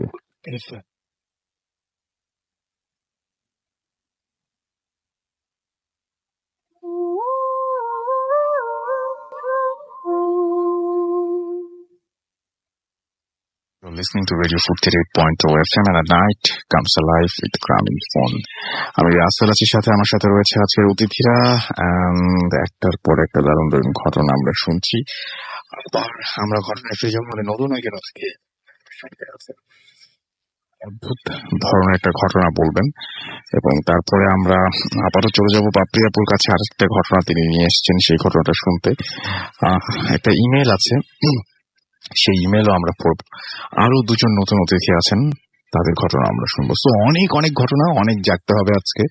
সো আশা করছি পুরোটা সময় আপনারা আমাদের সঙ্গে থাকবেন, এবং আমি চেষ্টা করবো যে আপনাকে কতটা আপনি এনজয় করতে পারেন, আপনি যেন 100% এনজয় করতে পারেন সেটা নিশ্চিত করতে। আমাদের যে ফেসবুকের যে পেজটা রয়েছে, ফুর্তির যে পেজটা, সেখানে দেখতে পাচ্ছি শফিকুল ইসলাম লিখন আমাদের সঙ্গে আছেন, আব্দুস সবুর আমাদের সঙ্গে আছেন, আমাদের সঙ্গে আছেন রিজওয়ান সিদ্দিকী, এছাড়াও আমাদের সঙ্গে আছেন শ্রাবণ আহমেদ, এছাড়াও আমাদের সঙ্গে আছেন দেখতে পাচ্ছি অনুরুদ্ধ মন্ডল, আমাদের সঙ্গে আছেন এমডি রায়হান খান, ইব্রাহিম খলিল আমাদের সঙ্গে আছেন, আমাদের সঙ্গে আছেন দেখতে পাচ্ছি রায়হান খান, আচ্ছা আমাদের সঙ্গে আছে দেখতে পাচ্ছি সুলতান, এছাড়া আমাদের সঙ্গে রয়েছেন দেখতে পাচ্ছি ফয়সাল আহমেদ সুমন, এছাড়াও নওশিন জুই আমাদের সাথে আছেন, আশিক আছেন আমাদের সাথে, সাইফুল আরিফিন আমাদের সাথে আছেন, আমাদের সাথে রয়েছেন আকরাম হোসেন, এছাড়া আমাদের সঙ্গে রয়েছেন কোন একজন লিখেছেন দেশের বাইরে থেকে ড্রাইভিং অ্যান্ড লিসনিং টু ভূত এফএম, ছবি সহ পাঠিয়েছেন। নামটা আমি পড়তে পারছি না কারণ নামটা আরবিতে লেখা, হয়তো দেশের বাইরে আছেন আপনি নাকি আমি ঠিক বুঝলাম না। চট্টগ্রাম দেখাচ্ছি এখানে। আমাদের সঙ্গে দেখতে পাচ্ছি শাহ ফাইজুল কবির আমাদের সঙ্গে আছেন, আমাদের সঙ্গে রয়েছেন দেখতে পাচ্ছি নোবেল, এছাড়া আমাদের সাথে রয়েছেন দেখতে পাচ্ছি কাজী তানভীর, এছাড়া আমাদের সাথে রয়েছেন দেখতে পাচ্ছি মহসিন ইমন সহ আরো আরো আরো অনেকে। তো যাই হোক, আমাদের সঙ্গে অনেকেই আছেন, এবং আমি যেটা করতে চাই এখন সেটা হচ্ছে যে এখন এখানে ভাই আপনি যিনি আছেন, আমি দেখতে পাচ্ছি যে ড্রাইভিং করছেন, আপনার নামটা আমি অবশ্যই যে জবর ছাড়া আরবি পড়তে পারলাম না, পাই না বলে আপনার নামটা পড়তে পারছি না, বাট আপনাকে অবশ্যই যেটা করতে হবে সেটা হচ্ছে ড্রাইভিং করতে করতে ভূত এফএম শোনাটা আমার মনে হয় যে খুব একটা ভালো আইডিয়া না, সেটা না করলে বেটার। এবং গাড়িটা পার্ক করে নিতে পারেন অথবা গন্তব্যে পৌঁছিয়ে তারপরে আপনি শুনতে পারেন ভূত এফএম।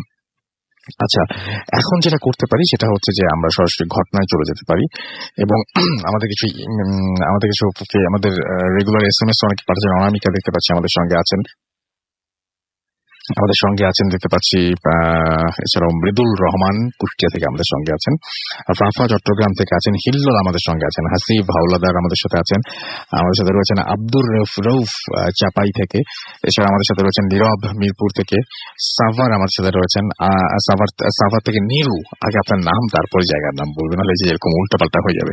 আদনান আমাদের সাথে আছেন, আমাদের সাথে রয়েছেন দেখতে পাচ্ছি ইফাত হোসাইন হাজারিবাগ ঢাকা থেকে, অর্লিমা আমাদের সাথে আছেন, আমাদের সাথে রয়েছেন আজিম, এছাড়াও আনিকা, জিলান সহ আরো অনেকে আমাদের সাথে রয়েছেন। SMS করতে হলে মোবাইলের মেসেজ অপশনে গিয়ে টাইপ করুন ফুর্তি, FORTI ফুর্তি, স্পেস দিয়ে লিখুন আপনার নাম, স্পেস দিয়ে আপনার মেসেজ পাঠিয়ে দিন 9840 নাম্বারে। চলে আসছে আমাদের পরবর্তী অতিথির কাছে। আপনার নামটা প্লিজ একটু বলবেন, তারপর আপনার ঘটনায় যাবো আমরা। থ্যাংক ইউ আসল ভাই। আমি জয়, বরিশাল থেকে আসছি। এবার ইন্টার এক্সাম দিয়েছি। বর্তমানে আমি ঢাকা ভার্সিটি কোচিং করতেছি। সেই তো ঘটনাটা হলো 2 বছর আগের। হুম হুম তখন আমি ইন্টার ফার্স্ট ইয়ারে পড়তাম। হুম হুম, তো ক্লাস অফ ক্লান খেলার অভ্যাসটা খুব বেশি ছিল, তার জন্য রাত জেগে জেগে ক্লাস অফ ক্লান খেলতাম।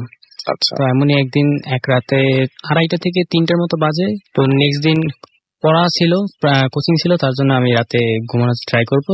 এই জন্য ফোনটা চার্জে দিয়ে বাথরুমে গেলাম ঘুমানোর প্রস্তুতি নেবো। তাই বাথরুম থেকে বের হওয়ার পরেই কাহিনীটা শুরু হলো। আমার রুমের জানলা খোলা ছিল অ্যাজ ইউজুয়াল। ফ্যান তখন ছাড়ার দরকার ছিল না, বিকজ তেমন একটা গরম ছিল না। তো দরজাটা খুলে যখন ভিতরে ঢুকলাম, মনে হলো যেন একটা রেফ্রিজারেটরের মধ্যে আমি ঢুকছি। ফ্রিজের মতো ঠান্ডা আবহাওয়া গিয়ে গেছে। জ্যোৎস্না ছিল ভালো, তার জন্য রুমটা ভালো মতো দেখা যেত। সব থেকে ইন্টারেস্টিং জিনিস হলো যেটা আমি রুমে ঢোকার সাথে সাথে দেখলাম, আমার বেডে একজন শুয়ে আছে এবং ফোন টিপতেছে। হুম হুম। ফোনের আলোতে তার ফেসটা সম্পূর্ণ ঠিকভাবে দেখা যাচ্ছিল। কাছে গিয়ে দেখলাম ফেসটা আর কারো না, আমারই।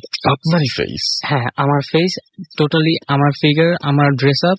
সে শুয়ে শুয়ে ফোন টিপতেছে।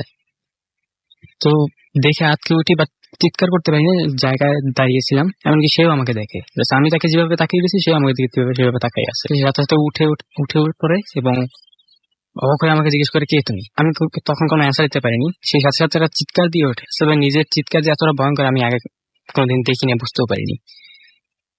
আমিও চিৎকার দিয়ে উঠি। সাথে সাথে বাসার সবাই ঘুম থেকে উঠে যায়। মা দৌড়ে আসে রুমে।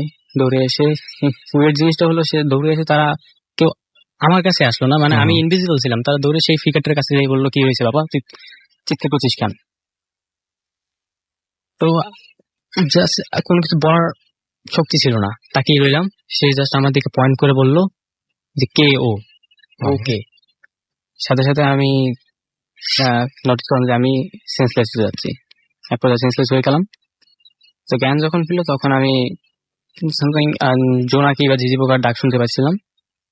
তখন চোখ মেলে দেখলাম আমি খোলা আকাশের নিচে। আগেই বলেছি আমি বরিশালে থাকি। বরিশালে শ্মশান ঘাটটা যারা দেখছেন তারা বলতে পারেন যে অনেক বড় একটা এরিয়া নিয়ে শ্মশান ঘাটটা, এবং অসংখ্য জায়গায় সমাধি আছে। আর হিন্দুদের সমাধি হয় ছোট আকারে, বাট একটা স্ট্রাকচার করা হয় যেটা 8 থেকে 10 ফিটের মতো বেশি উঁচু করে। আচ্ছা আচ্ছা আচ্ছা, ওখানে আমার জ্ঞান ফিরলো। তো হালকা কাদা কাদা টাইপের মাটির উপর আমি শুয়েছিলাম। তো উঠে দাঁড়ালাম, দেখলাম যে আমার সামনে একটা সমাধি করা, সদ্য করা হয়েছে, সিমেন্টটা শুকায়নি। তাতে একটা নেম প্লেট দেওয়া থাকে, যেটা যার সমাধি তার নাম লেখা থাকে, তার মাতার নাম, পিতার নাম এবং তার জন্মসাল, মৃত্যুসাল দেওয়া থাকে। আচ্ছা। তো আগে জ্যোৎস্না আলো ছিল ভালো, তাই নেম প্লেটটা খুব উজ্জ্বলভাবে দেখা যাচ্ছিল। আমি নেম প্লেটের দিকে তাকালাম, তাকিয়ে দেখলাম যে নেম প্লেট দিকে আমারই নাম লেখা, এবং আমার বাবার নাম, আমার মার নাম, আমার জন্মসাল এবং আমার মৃত্যু সালটা ছিল 2014, যেটা 2 বছর আগের। তখন 2014 চলছিল। আচ্ছা। সাথে সাথে আমার বডিটা জাস্ট প্যারালাইজের মতো হয়ে যায়। আমার খুবই স্বাভাবিক। বডিতে কোনো কন্ট্রোল থাকে না, আমি জাস্ট মাটিতে পড়ে যাই, বাট সেন্সলেস হই না। আমার চোখ খোলা থাকে। কতক্ষণ পড়েছিলাম এভাবে আমি জানি না, কোনো চিন্তা ভাবনা করার মতো এনার্জি ছিল না, আমি জাস্ট তাকিয়েছিলাম।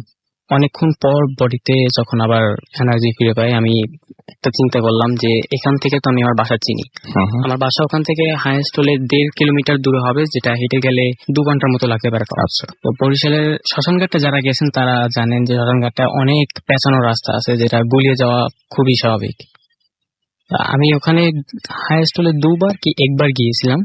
আমি ঠিক মতো চিন্তা না রাস্তা, আমি সরাসরি উঠে যত শক্তি আসলো দৌড় দিলাম। দৌড়ে আমি কিভাবে বের হয়েছি আমি জানি না, আমার হাত পা অনেক জায়গায় কেটে গেছে, তাও আমার খেয়াল ছিল না। শ্মশানঘাট থেকে বের হয়ে গেট পার হয়ে আমি দৌড় দিলাম বাসার উদ্দেশ্যে। তো ওখান থেকে বের হয়ে পটুয়াখালী আর ঢাকার একটা হাইওয়ে আছে, যেটা দিয়ে অলওয়েজ নাইট কোচ যায়। আমি সেই রাস্তা ধরে যাচ্ছিলাম যাতে কোনো গাড়ি কিছু দেখতে পাই। আচ্ছা। বাট মনে হচ্ছিল যেন টাইমটা স্টপ হয়ে আসলো। কোনো কিছু, একটা কুকুর, মানে রিক্সা নেই, একটা গাড়ি নেই, একটা বাস নেই। তো অনেকক্ষণ হাঁটতে থাকলাম, প্রায় 2 থেকে 3 ঘন্টা হয়ে যাবে, বাট আমার পথ শেষ হতেছিল না, যেখানে 2 ঘন্টা লাগতো টপস। যদি একটা জিনিসই ভাবতেছিলাম, আমি কার কবর দেখলাম আর রুমেও কি দেখলাম, আমি এখানে কেমনে আসলাম, হাঁটছিলাম। তো কত দূর যাওয়ার পরে আমি একটা কুকুর দেখতে পাই, একটু দূরে একটা দোকানের পারে। কুকুরটা আমাকে দেখে খুব জোরে চিৎকার করা শুরু করলো, মানে কুকুর যেভাবে ডাকে খুব জোরে ডাকাডাকি শুরু করলো। বাট মজার বিষয় হলো কুকুরটা তার জায়গা থেকে 1 পা নড়েনি, সেখানে দাঁড়িয়ে চিৎকার করতে লাগলো। আমি তাই থেকে আরো জোরে জোরে হেঁটে সামনে এগিয়ে গেলাম। তো এক পর্যায়ে ভোর হয়ে যাওয়ার পালা, এতক্ষণ হেঁটেছি বাট টাইমটা স্টপ হয়ে আছে। বাসার সামনে গেলাম অনেকক্ষণ পর, যে বাসার কলিং বেল, মানে আমাদের বাসার গেটটা অ্যাকচুয়ালি ছোট, তাই ওখানে দারোয়ান দরকার হয় না, নিচেই সব কলিং বেল আছে। বাসায় যে আমার বাসার কলিং বেলটা বাজাতে থাকি অনেকক্ষণ, 10-15 মিনিট, আধা ঘন্টা ধরে কলিং বেল বাজাতে থাকি। কেউ অ্যান্সার দেয় না। এক পর্যায়ে বাসার প্রত্যেকটা ফ্ল্যাটের কলিং বেল বাজায়, তারপরে কেউ অ্যান্সার দেয় না। তো হতাশ হয়ে গেটের পাশে আমি বসে থাকি। তো কিছুক্ষণ পর কিছু মানুষ হেঁটে আসার আওয়াজ পাই, সাথে সাথে উঠে দাঁড়িয়ে মানুষগুলো যখন কাছে আসে, জ্যোৎস্নার আলো ছিল, ল্যাম্পপোস্টটা জ্বলতো না রাস্তায়, জ্যোৎস্নার আলোতে আর বাসার বিল্ডিং এর লাইটে স্পষ্ট দেখতে পাই আমার মা, আমার বড় ভাই এবং সেই আমার রূপধারী সেই ফিগারটা ও মাই গড, বাসার দিকে আসতেছে। তাদের হাতে অনেক ব্যাগ, মনে হয় আপনার সামনে দিয়েই তারা আপনার বাসায় আসছে? আমার বাসায় আসছে। তাদের হাতে অনেকগুলো ব্যাগ, মনে হয় যেন শপিং করে আসছে। আমার মা, আমার ভাই আমাকে নোটিস করেনি, ওই ইনভিজিবল ছিলাম তাদের সামনে আমি। বাট ওই ফিগারটা আবার আমাকে দেখে অবাক হয়ে তাকিয়ে রয়েছে। আপনি ওটা? আমি ওইটা, ও আমাকে দেখতেছে, আমি ওকে দেখতেছি। তাকিয়ে রয়েছে, ওর হাত থেকে ব্যাগ দূরে পড়ে গেছে, আবার ও চিৎকার দিয়ে উঠলো। চমকে উঠছে আপনাকে দেখে? হ্যাঁ। আচ্ছা। ভয়ঙ্কর ভাবে সেই চিৎকার দিয়ে উঠলো। মা আবার দৌড়ে গেল ওর কাছে, ও বললো, আবার আমাকে পয়েন্ট করে বললো ওকে, জাস্ট একটা কথাই বলেছিল ওকে। এবার আর আমার দাঁড়িয়ে থাকার মতো আর কোনো এনার্জি ছিল না, আমি সেন্সলেস হয়ে পড়লাম ওখানে। তো পরে যখন জ্ঞান ফিরল, তখন আমি আমার রুমে, তখন দিনের আলো ছিল, স্বস্তি ফিল করলাম। জ্ঞান ফেরার পরে পাশে মা ছিল, তখন মা কিছু জিজ্ঞেস করে নাই। সুস্থ হওয়ার পরে তারপর সে জিজ্ঞেস করে যে তোর কি হয়েছিল। আমি অ্যাকচুয়ালি আগে জানতে চাইছি যে আমার কি হয়েছিল, তোমরা আমাকে কোথায় পাইছো। তখন সে বলল তার ভোরবেলা ওঠার একটা অভ্যাস আছে, সে 6টার সময় ঘুম থেকে উঠে যায়, উঠে আমার রুমে আসে, রুমে এসে জানলা দরজা সবগুলো খুলে দেয়, সকাল আমার পড়া থাকে যাতে আমাকে ঘুম থেকে উঠাতে পারে। তো অ্যাজ ইউজুয়াল সেদিনও আমার রুমে আসলো, এসে আমাকে রুমে পায় নাই, মনে করছে বাথরুমে, বা বাথরুমেও ছিলাম না, আমার ফোনটা দেওয়া ছিল চার্জে, তাই ফোন দিয়েও পাওয়া যায়। বাসার দরজা ভিতর থেকে লাগানো ছিল, যেভাবে লাগিয়ে দেয় রাত্রেবেলা। তো এক পর্যায়ে পাশের বাসার এক আঙ্কেল, যে ভোরবেলা অফিসে যায়, তো সেই আমাদের বিল্ডিং এ সবার আগে বের হয়। আচ্ছা। সে বাসা থেকে বের হওয়ার সময় দেখছে গেট ভিতর থেকে তালা মারা, গেটের ওপারে আমি পড়ে আছি ব্লিডিং অবস্থায়, হাত পা কেটে গেছে, ব্লিডিং অবস্থায় আমি পড়ে আছি। তো সে গেট খুলে আমাকে ভিতর নিয়ে আসে, বাসায় সবাইকে ডাকে। পরে আমার শরীরে বিভিন্ন জায়গায় ফ্র্যাকচার হয়ে যায়, কবজিতে এখনো ফ্র্যাকচার আছে। তারপর আসলে আমি ভাবতে চাইছিলাম এটা স্বপ্ন হবে, আমি এটা মানিতে চাইছিলাম যে এটা স্বপ্ন হতে পারে। যদি স্বপ্ন হইতো, বাসার দরজার ভিতর থেকে লাগানো, গেটের ভিতর থেকে লাগানো, আমি কিভাবে বাইরে গেলাম? হ্যাঁ সেটাই। আর সবচেয়ে বড় কথা যে আপনার ইনজুরি গুলো ছিল না। আর আপনার লাইফে তো এর আগে কোনো ঘটনা ঘটেনি?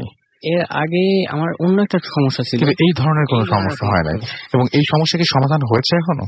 আমি অ্যাকচুয়ালি আমার মাকে আজ পর্যন্ত এই বিষয়টা টোটালি খুলে শেয়ার করিনি, আজকে সবার সাথে শেয়ার করলাম। মাকে আমি অন্যভাবে শেয়ার করিনি, সেটা আমি বলতে চাইনি। কেন শেয়ার করেননি মাকে, আমাকে একটু বলেন না। অ্যাকচুয়ালি আমার মা আমার অনেক বেশি কেয়ার করে। চিন্তা করবেন এবং অনেক কেয়ার করবেন। এবং কখনো কি এরকম মনে হয়েছে যে না শেয়ার করলে অবিশ্বাসও করতে পারেন, এরকম মনে হয়েছে? হ্যাঁ, প্রথম মনে হয়েছিল অবিশ্বাসও করতে পারবে, বাট আমার আগেও একটা প্রবলেম ছিল, যেটা আমার মা অনেক দৌড়াদৌড়ি করে আমাকে ঠিক করাইছে। এই জন্য সেকেন্ড টাইম। এটা আপনার প্রথম প্রবলেম না? এর আগের প্রবলেমটা কি ধরনের ছিল, কি ছোট্ট করে যদি বলতেন, মানে ঘটনা বলতে হবে না, কি ধরনের প্রবলেম ছিল? আমার সাইডে কেউ একজন অলওয়েজ হাঁটতো, ডান সাইডে। এটা আপনি বুঝতে পারতাম? মাঝে মাঝে দেখতে পারতাম, বাট স্পষ্ট না। সব সময় দেখতে পেতেন না? দিনে রাতে কোনো ব্যাপার না? সব সময়। কিভাবে অনুভব করতেন? পাশে হাঁটছে কেউ এরকম নাকি? হ্যাঁ, হাঁটছে, মানে মানুষের দৃষ্টি তো 360 অ্যাঙ্গেল টোটালি ক্লিয়ারভাবে দেখতে পারে না।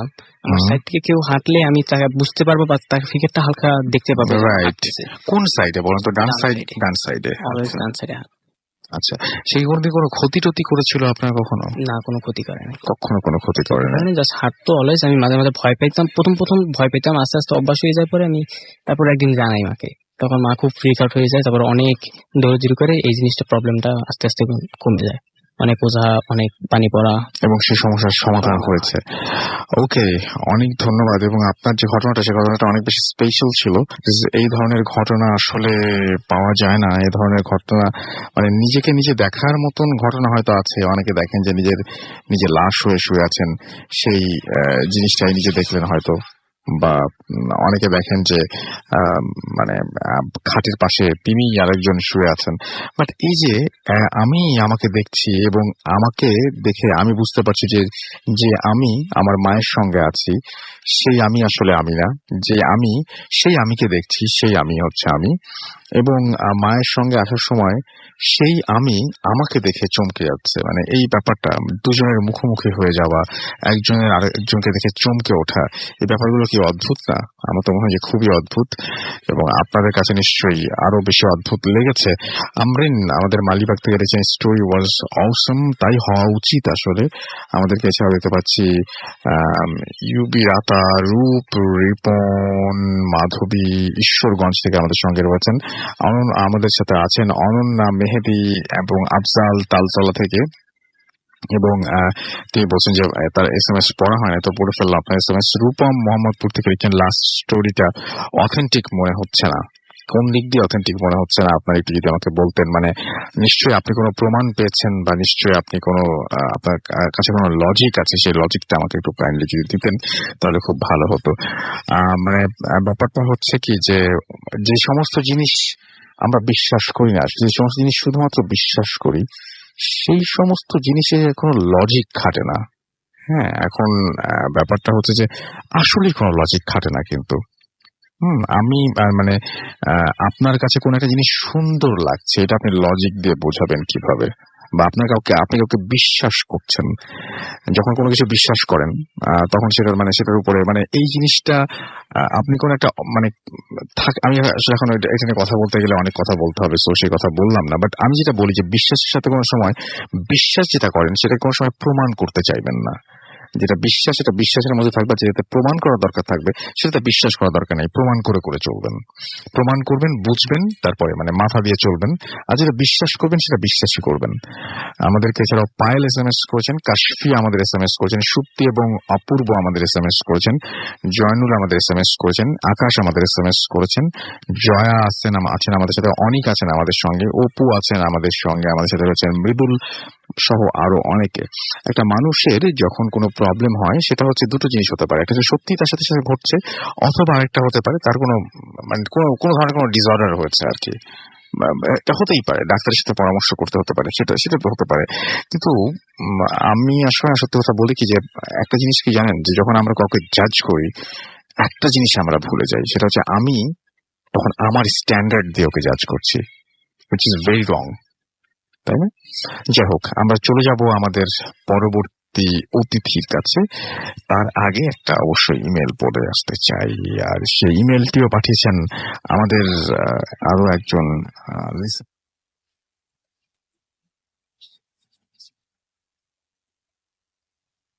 রাসেল ভাই। জানি ভালো আছেন।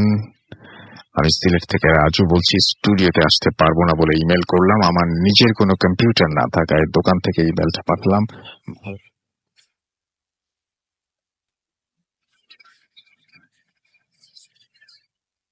ভূত আর ভালোবাসা একই রকম জিনিস। কখনো এগুলোর পাল্লায় না পড়লে এগুলোর কোনোটাই বিশ্বাস হয় না। কথা না বাড়িয়ে আমি আমার ঘটনায় চলে যাই। ঘটনাটি 3 বছর আগের, আমার নিজের সাথে ঘটেছে। আমি আমার ভাষায় ঘটনাটি বলছি। আমি তখন নেত্রকোনায় আপুর বাসায় থাকি, ক্লাস 9-এ পড়ার সময় এখানে আসা। আর আজ আমি অনার্স 3rd ইয়ারে পড়ি। আমি এমনিতেই একটু ভীতু টাইপের, অল্প কিছুতেই ভয় পেয়ে যাই, কিন্তু লজ্জায় কোনোদিন এই ভয়টা কারো কাছে প্রকাশ করতাম না। আমি একা আলাদা রুমে থাকি, একা থাকি বলে ভয়ে সারা রাত ঠিক মতো ঘুমোতে পারতাম না। কোনোদিন কেমন জানি মনে হতো কেউ হয়তো বিছানার পাশে দাঁড়িয়ে আছে, ছায়া হয়ে আমাকে দেখছে। সারা রাত এরকম আজে বাজে চিন্তা মাথায় আসে, আর ঘেমে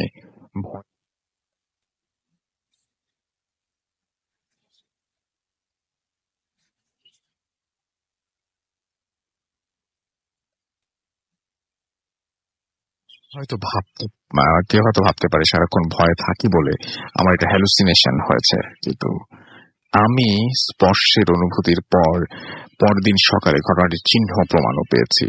ঘটনাটি তাহলে খুলে বলি। প্রতিদিনের মতো ওই দিনও ঘুমোতে গিয়েছি, বিছানায় শুয়ে চিন্তা করতে করতে কখন যে ঘুমিয়ে গেছি বলতে পারবো না, কিন্তু মাঝ রাতে কোনো একজনের খুব নিচু গলায় ডাক শুনে আমার ঘুমটা ভেঙে যায়।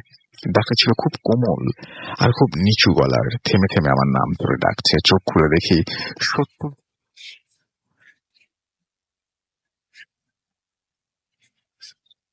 আর তার গায়ের রঙও ছিল সাদা।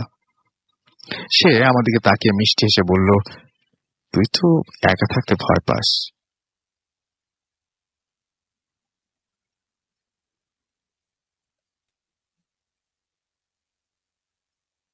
বিশ্বাস কর, আমার একবারের জন্য কোনো কিছু মনে হচ্ছে না। বরং মনে হয়েছে বৃদ্ধা মহিলা আমার সাথে না হয় ঘুমাক। এই ভেবে আমি পাশ ফিরে শুয়ে পড়লাম। কিন্তু কি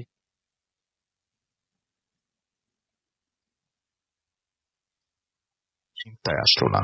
আমি ঘুমিয়ে পড়লাম। ঘুম ভাঙলো ফজরের আজানের কিছুক্ষণ আগে। চোখ মেলে দেখি মহিলা তখনও আমার দিকে মায়া ভরা দৃষ্টি তাকিয়ে আছে। আমার ঘুম ভেঙেছে দেখে একটা হাসি দিল, আর ওনার হাতের একটা আঙুল দিয়ে আমার একটা হাত অল্প স্পর্শ করলো। তার হাতের স্পর্শ আমার সমস্ত শরীরের লোম দাঁড়িয়ে গেল। খুবই গরম মনে হচ্ছিল, কেউ যেন আমাকে আগুনের ছ্যাঁকা দিয়েছে। আমি সঙ্গে সঙ্গে লাফিয়ে উঠে আমার হাতের দিকে তাকালাম। দেখি হাতের একটি জায়গা লাল হয়ে গেছে। রাগে বৃদ্ধা মহিলার দিকে তাকিয়ে দেখি কেউ নেই আমার পাশে। ভয়ে তখন জীবন বের হওয়ার উপক্রম।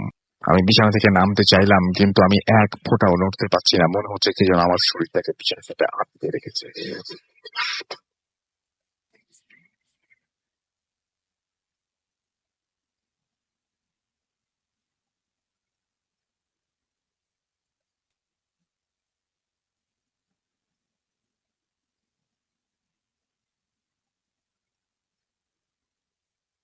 সকাল অবধি লাইট জ্বেলে বসেই রইলাম। সকালে হাতের কিছুটা অংশ দেখে আপুর কাছে জানতে চাইলো, আমার কাছে জানতে চাইলো। আমি মিথ্যা করে এড়িয়ে গেলাম, কারণ আমি জানি রাতের ঘটনা কোনোভাবে আপু বিশ্বাস করবে না, বরং আমাকে বকাঝকা করবে। আজ পর্যন্ত রাতে আমি ঘুমোই জানি।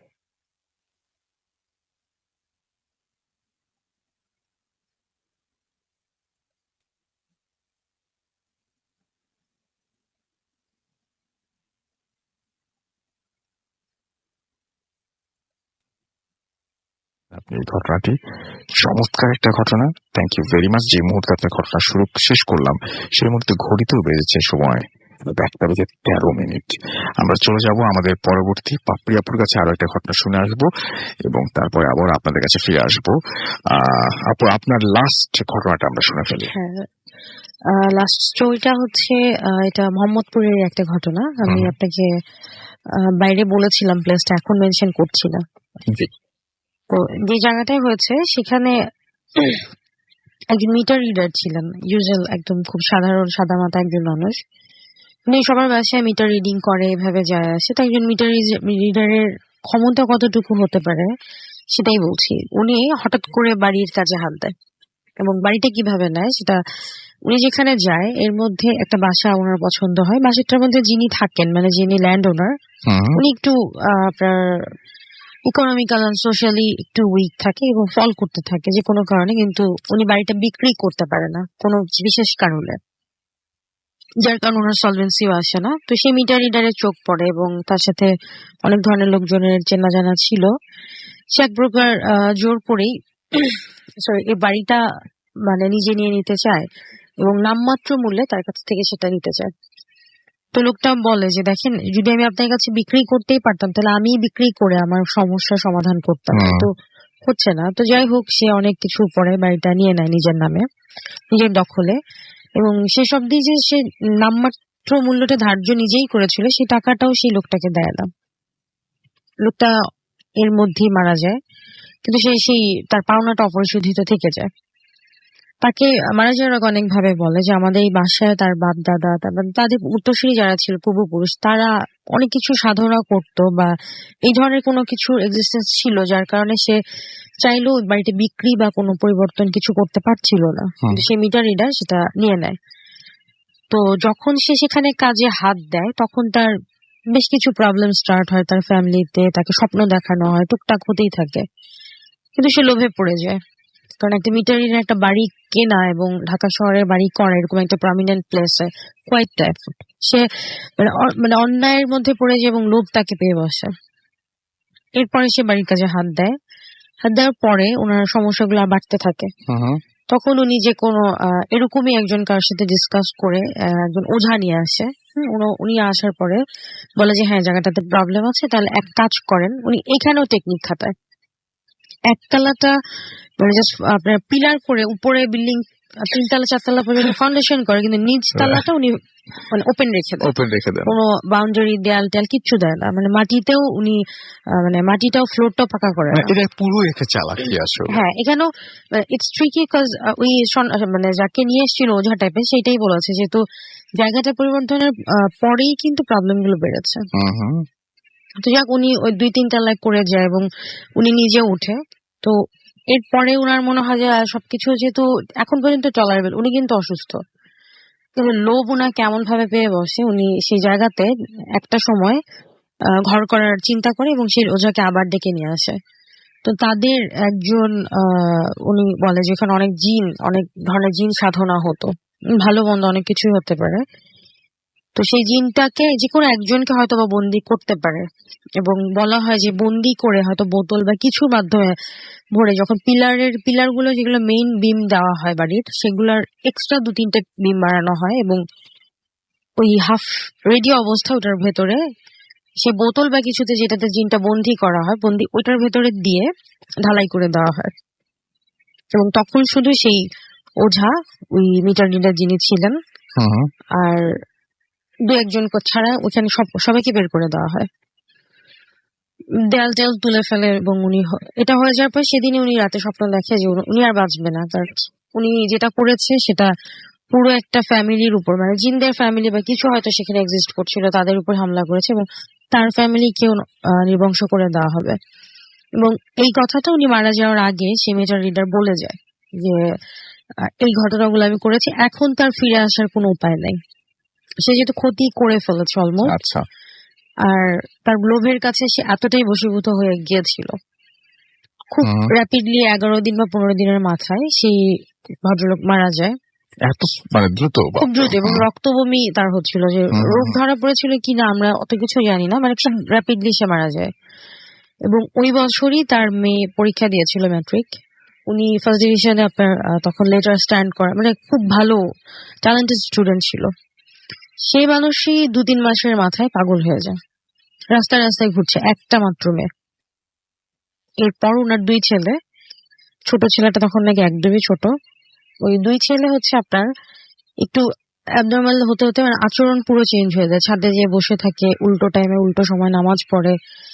2টো ছেলেই চেঞ্জ, মানে পাগল যেটাকে বলা যায়। এবং ওয়াইফটাও মানে মেন্টালি ডিসঅর্ডার চলে আসে সবার মধ্যে। এবং স্টিল এই যে মেয়েটার ঘটনাটা বললাম, ওদের বাসায় এখনো যারা ভাড়া নেয় নিচতলাটায়, তারা বিভিন্ন রকমের প্রবলেম ফেস করে। এবং এক নামে সবাই জানে, যার কথা আমি বলছি হয়তো বা যদি মোহাম্মদপুরের ওই কাটাসুরে, আমি আর মেনশন করে বলছি না, কাটাসুরের একটা বাসা এটা। তো ওই উনার মেয়েটা এখনো রাস্তায় রাস্তায় ঘুরে, ঠিক আছে, নাও শি ইজ 35 or 6-7 হবে, বাট একটা পুরো ফ্যামিলি। এবং তিনি হঠাৎ করেই এরকম মানে নরমাল হয়ে যান খুবই আকস্মিক ভাবে। যে বছর উনি ম্যাট্রিক পরীক্ষা দিয়েছেন, ফার্স্ট ডিভিশনে উনি স্ট্যান্ড করা স্টুডেন্ট, মানে বেশ ভালো স্টুডেন্ট, কি করে এইভাবে পাগল হয়ে যায়? এটাই মেসেজটা এখানেই আছে, যে আমরা অনেক সময় ভাবি যে আমাদের কৃতকর্মের ফল হয়তো আমাদের পরের জীবনে পাবো, বা কি অনেক সময় সেটা এই জীবনে আমাদেরকে আমাদের উপরওয়ালা বা সৃষ্টিকর্তা দেখিয়ে দেন। এবং যেটা ঠিক না, অন্যায় করে বা মানুষের কাউকে প্রেশার করে কিছু করাটা হয়তো ঠিক না, এবং তার পুরো লাইফ দিয়ে সেটা সাফার করে যেতে হয়। এই ছিল ঘটনা। অনেক ধন্যবাদ আপনাকে আপনার ঘটনার জন্য প্রিয়া আপু। আজকে আপনার ঘটনা অনেক ভালো লাগলো। আমি দেখতে পাচ্ছি যে এসকেআর দোহা কাতার থেকে আমাদেরকে লিখছেন রোদেলা নীরব, এছাড়া আমাদেরকে লিখছেন হুমায়ুন ফুয়াদ রহমান। আচ্ছা, রোদেলা নীরব লিখেছেন হচ্ছে সৌদি আরব না কোত্থেকে, হ্যাঁ তাই তো হবে। আর আমাদেরকে লিখেছেন ক্যানবেরা অস্ট্রেলিয়া থেকে হুমায়ুন ফুয়াদ রহমান, তিনি আমাদের সঙ্গে আছেন।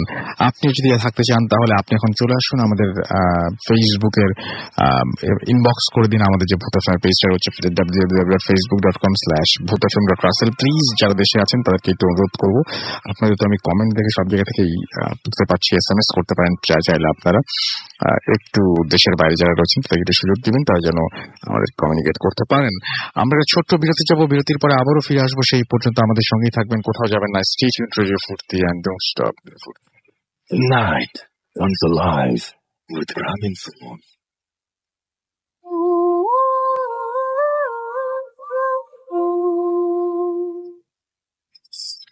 সুপ্রসন্না ব্যানার্জি আমাদের লিখেছেন পুনে ইন্ডিয়া থেকে যে আজকের ঘটনাগুলো অনেক ভালো হচ্ছে।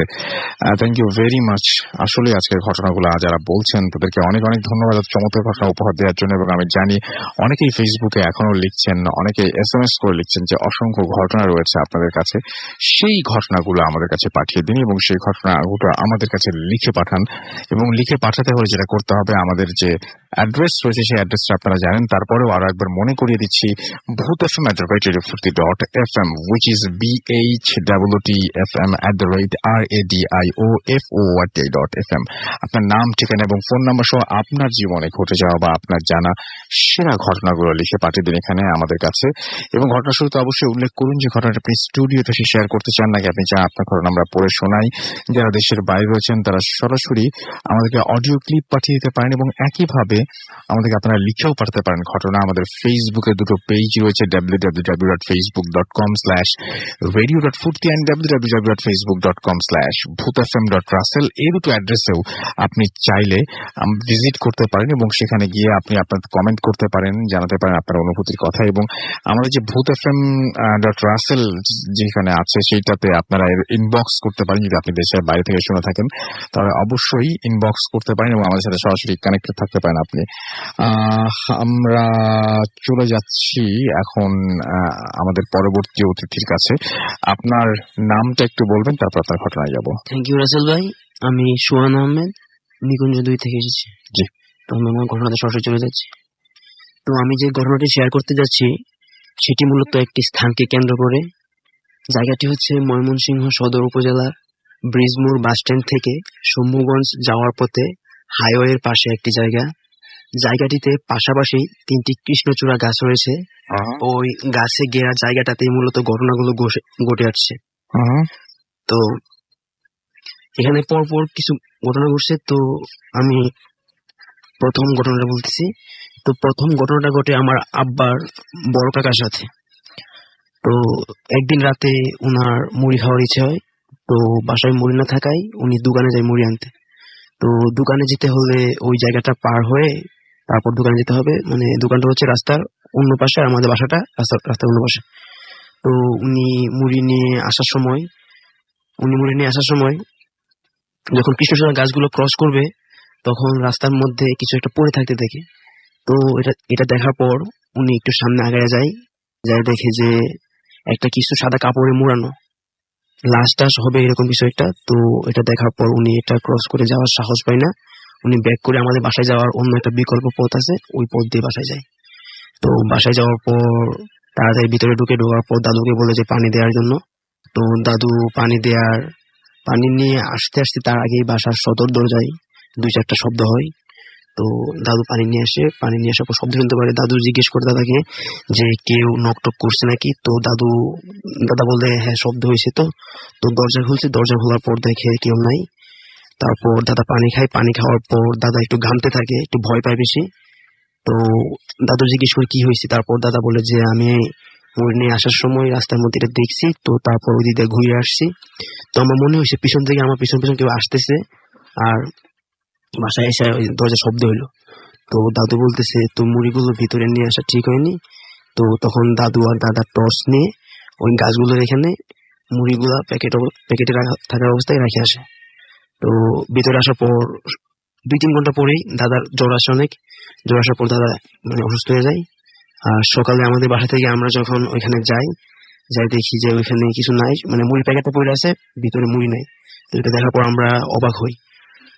তো আর দাদার জ্বর 2-3 দিন থাকে, দাদা মানে একটু মোটামুটি অসুস্থ হয়। তো এটা গেল। এই ঘটনা ঘটার আরো 4-5 মাস পর ওই স্থানে আরো একটি ঘটনা ঘটে। এবার এই ঘটনার শিকার হয় ট্রাক ড্রাইভার। তো এক ট্রাক ড্রাইভার রাত 2টা-3টা হবে ব্রিজ থেকে সমুগঞ্জের দিকে যে রাস্তা আছে মানে হাইওয়ে বরাবর যাচ্ছিল। তো ব্রিজ থেকে সব পুরো রাস্তাটা ভালো আসছে মোটামুটি। তো যখন গাছগুলোর এখানে আসছে, আসার পর রাস্তার মধ্যে একটা কিছু পড়ে থাকতে দেখে সাদা। তো ভাবে যে যেহেতু অনেক সময় দেখা যায় যে গ্রাম এলাকাতে ডাকাতরা বা ছিনতাইকারীরা রাস্তার মধ্যে কিছু ফেলে গাড়ি আটকানোর উপর ডাকাতি করে এসব। তো এটা ভেবে ভাবছে যে পাশ কাটায় চলে যায়। তো পাশ কাটায় যাওয়ার সময় অন্যদিকে যখন পাশ কাটাতেছে তখন ওইটা ছুঁড়ে আবার সামনে চলে যায়। তো এটা দেখার পর ড্রাইভার একটু চিন্তিত হওয়ার পর আবার গাড়িটা চাইছে যে আবার টার্ন করে অন্যদিকে ঘুরে আমি এখান থেকে কাটায় যাই। তো ওইটা আবার সরে সামনে আসার পর ড্রাইভার একটু বেশি ভয় পাওয়ার পর ওইখানে ট্রাকটা থামানো অবস্থায় রেখে দৌড়ে, যেহেতু আমাদের বাসাটা হাইওয়ের পাশেই, তো আমাদের বাসার দিকে আসার পর চিৎকার করে আমাদের উঠানে পড়ে থাকে। তো আমাদের বাসা থেকে কয়েকজন বের হয়ে দেখি উনি উঠানে আছে। তো এটা দেখার পর তাকে জেনারেলি নিয়ে যাওয়ার পর পানি টানি দেওয়ার 15-20 মিনিটের পর তার সেন্স আসার পর বলতেছে যে আমি ড্রাইভ করে যাচ্ছিলাম এদিকে, তো রাস্তার মধ্যে পড়েছিল এরকম। তো এটা শোনার পর আমাদের বাসার থেকে কয়েকজন তার সাথে যাওয়ার পর গিয়ে দেখে ওইখানে যে কিছু পড়ে নাই, রাস্তা পুরো ফাঁকা আছে আর ট্রাকটা রাস্তার এক পাশে। তো তারপর উনি ওই দিন রাতে সামনে একটা পেট্রোল পাম্প আছে, ওইখানে ট্রাকটা নিয়ে রাখার পর উনি রাইতে ওইখানে থাকার পরের দিন উনি চলে যায়। তো এটা এখানে শেষ। তারপর ওই স্থানে তার কিছুদিন পর আর কোনো ঘটনা শুনবো না, ওই স্থানে আরো ঘটনা ঘটে, এটা বুঝতে পারছি। থ্যাংক ইউ ভেরি মাচ আপনার ঘটনার জন্য। আমরা পরবর্তী আরো একটা ঘটনায় চলে যাব এবং আমাদের এই মুহূর্তে আমাদের সঙ্গে আর একটা ইমেল দেখতে পাচ্ছি। ইমেলের ঘটনাটা যতটা না ভয়ঙ্কর বলবেন তার চাইতে বেশি বলতে পারেন একটু অবাক করার মতোই। একজন একটা প্রশ্নের উত্তর খুঁজছেন এই ইমেলের মাধ্যমে, আমি সেইভাবেই পড়ছি। নাম হচ্ছে ইমরান, নান্দুরহার সরবকাঠিতে বরিশাল থেকে লিখেছেন। বিএম কলেজে তিনি প্রথম বর্ষে পড়ছেন। এখন যে ঘটনাটি তিনি লিখেছেন যেভাবে সেভাবে পড়ছি, যে এখন যে ঘটনাটি আমি আপনার সাথে শেয়ার করব সেটা কি ভৌতিক নাকি অন্য কিছু, এই প্রশ্নের উত্তর আমি আজও খুঁজে পাইনি। 2010 সালে আমি 8ম শ্রেণীতে পড়ি। আমার ক্লাসের একটা মেয়েকে খুব পছন্দ করতাম। মেয়েটার বাড়ি সন্ধ্যা নদীর পাড়ে। শবে বরাতের রাতে নামাজে যাওয়ার আগে সবাই গোসল করে। তো 2010 সালের শবে বরাতের রাতে ওই মেয়েটা ওর চাচাতো বোনদের সাথে নদীতে গোসল করতে যায়, কিন্তু দুঃখের বিষয় ওই মেয়েটা নদীতে হারিয়ে যায় আর ওর লাশ অনেক খোঁজা হয় কিন্তু খুঁজে পাওয়া যায় না। 2013 সালে আমি এসএসসি পরীক্ষা দেই। আমাদের পরীক্ষা শুরু হওয়ায় 3 ফেব্রুয়ারি। পরীক্ষার আগের রাত্রে আমি স্বপ্নে দেখি ওই মেয়েটার হাত ধরে আমি সমুদ্রের তীরে হাঁটছি, আর হাতটা আমাকে মানে হাতটা টেনে সমুদ্রের মাঝে নিয়ে যাচ্ছে আর সমুদ্রের অতলে তলিয়ে যাচ্ছি আমি। স্বপ্নটাকে আমি তেমন গুরুত্ব দিলাম না, প্রায় ভুলেই গেলাম। 2015 সালে আমি এইচএসসি পরীক্ষা দেই এবং পরীক্ষা শুরু হওয়ার আগের রাতে আমি ওই স্বপ্নটাকে আবার দেখি। এবার আমি ঘাবড়ে যাই এবং ঘটনাটা আমি আমার বন্ধুদের সাথে শেয়ার করি। ঘটনাটা এখানেই শেষ হতে পারতো, কিন্তু না। ঢাকা বিশ্ববিদ্যালয়ের অ্যাডমিশন পরীক্ষা দেওয়ার সময় লঞ্চে করে আমি বাড়ি ফিরছিলাম। রাত প্রায় 1:30। আমি তখন সিগারেট খেতে লঞ্চের ছাদে যাই। ছাদে তখন কেউ ছিল না, শোঁ করে বাতাস বইছে। ছাদের এক কোনায় বসে আমি সিগারেট খাওয়া শেষ করে নদী দেখছিলাম। কতক্ষণ বসেছিলাম মনে নেই। হঠাৎ আমি দেখলাম নদীর দূর প্রান্ত থেকে সেই মেয়েটা হাত তুলে আমাকে ডাকছে। আমি থ হয়ে দাঁড়িয়ে রইলাম। নড়বার শক্তিটুকু হারিয়ে ফেললাম। চোখ দুটো দিয়ে অনর্গল পানি পড়ছিল। এভাবে কতক্ষণ ছিলাম মনে নেই। হঠাৎ লঞ্চের এক স্টাফের ডাকে সম্বিত ফিরে পেলাম। স্টাফ বলল, ভাই, রাত 11টার উপরে ছাদে আসার পরে 12টার পরে ছাদে আসা নিষেধ। রাত 3টা বাজে। এখন আপনি ছাদে কি চান? ও কেন আমার সাথে বারবার দেখা করে এবং ও আমার কাছে কিছু চায় কিনা, এই প্রশ্নের উত্তর জানতে খুব ইচ্ছে হয় এবং এই প্রশ্নের উত্তরই খুঁজছেন তিনি। এবং একটা মানুষকে আপনি, একটা মৃত মানুষকে আপনি বিভিন্ন সময় দেখছেন, বিভিন্ন ভাবে দেখছেন, স্বপ্নে দেখছেন, ঠিক আছে, হঠাৎ করে লঞ্চ জার্নি করার সময় মানে নদীর কোনো একটা পাড় থেকে যদি কেউ আপনাকে দূর থেকে ডাকে এবং আপনি যদি সেটা দেখতে পান, সেই ব্যাপারটা বেশ ভয়ঙ্কর লাগার কথা, তাই না? এবং আসলেও কিন্তু অনেক ভয়ঙ্কর লাগার কথা। মানে পুরোপুরি হয়তো অন্ধকারে বুঝবেন না, কিন্তু আপনি তো বুঝবেন, উপলব্ধি করতে পারবেন যে এটা সেই মেয়ে, আমার স্বপ্নে দেখা সেই মেয়ে যাকে আমি চিনি, যে কিনা মারা গিয়েছে এবং সে এখন আমাকে ডাকছে। খুবই অদ্ভুত ঘটনা। আমি দেখতে পাচ্ছি যে আমাদের এইখানে অনেকেই এখনো পারভেজ যেমন লিখেছেন মুর্শিদাবাদ ইন্ডিয়া থেকে, আমি ভূত এফএম শুনতে ভালো লাগছে আমার, প্রতিদিনই পাঠান, অনেকেই আছেন যে প্রতিদিন পাঠান এবং আজকেও পাঠাচ্ছেন ঠিক একইভাবে এবং বিভিন্ন জায়গা থেকেই পাঠাচ্ছেন। আমাদের সাথে আছেন দেখতে পাচ্ছি এই মুহূর্তে আরো অনেকেই, সেই প্রসঙ্গে পরে আসি। কিছু আমি দেখাচ্ছি যে ফুর্তির যে আমাদের যে পেজটা রয়েছে সেই পেজে কারা আছেন এবং কারা কমেন্ট করছেন একটু পড়ে ফেলি। এবং আজকে আমরা ফুর্তি www.facebook.com/radio.furti এই পেজে ছবি আপলোড করার পরে যারা কমেন্ট করেছেন তাদের মধ্যে অনেকেই এখনো পর্যন্ত আমাদের সঙ্গে আছেন এবং আমি তাদের নাম একটু পড়ার চেষ্টা করছি। সবার তো কথা বলতে পারবো না কারণ আরো ঘটনা বাকি আছে।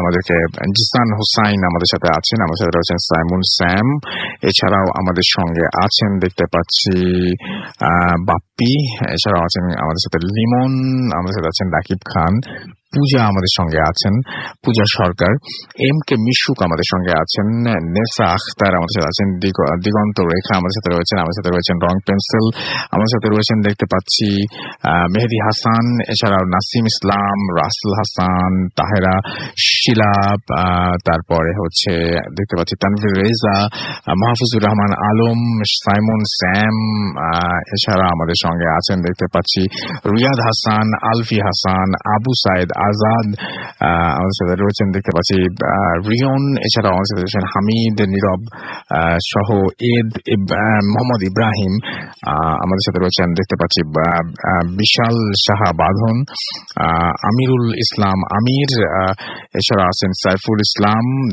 এছাড়া আমাদের সাথে রয়েছেন আল সাজ্জাদ, এছাড়াও আলমগীর হুসাইন সহ আরো অনেকে। আপনি যদি থাকতে চান চলে আসতে পারেন এখানে। এছাড়াও দেখতে পাচ্ছি আমাদের সাথে আমি বলেছি যে আপনারা পাঠাতে পারেন আমাদেরকে আমাদের যে ভূত এফএম এর যে ফেসবুক পেজ রয়েছে www.facebook.com/bhutfm.russell, সেখানে গিয়ে ইনবক্স করতে পারেন এবং আপনারা যারা দেশের বাইরে রয়েছেন তাদেরকে আমরা সেইখানে ইনবক্স করার জন্য বলছি আর কি। তো যাই হোক, আমরা একটা ছোট্ট বিরতিতে যাবো এবং বিরতির পরে আবারও ফিরে আসবো। সেই পর্যন্ত আশা করছি আমাদের সঙ্গেই থাকবেন, কোথাও যাবেন না। স্টে টিউনড, রেডিও ফুর্তি এন্ড ডোন্ট স্টপ দ্য ফুর্তি। Booth FM. Night comes alive.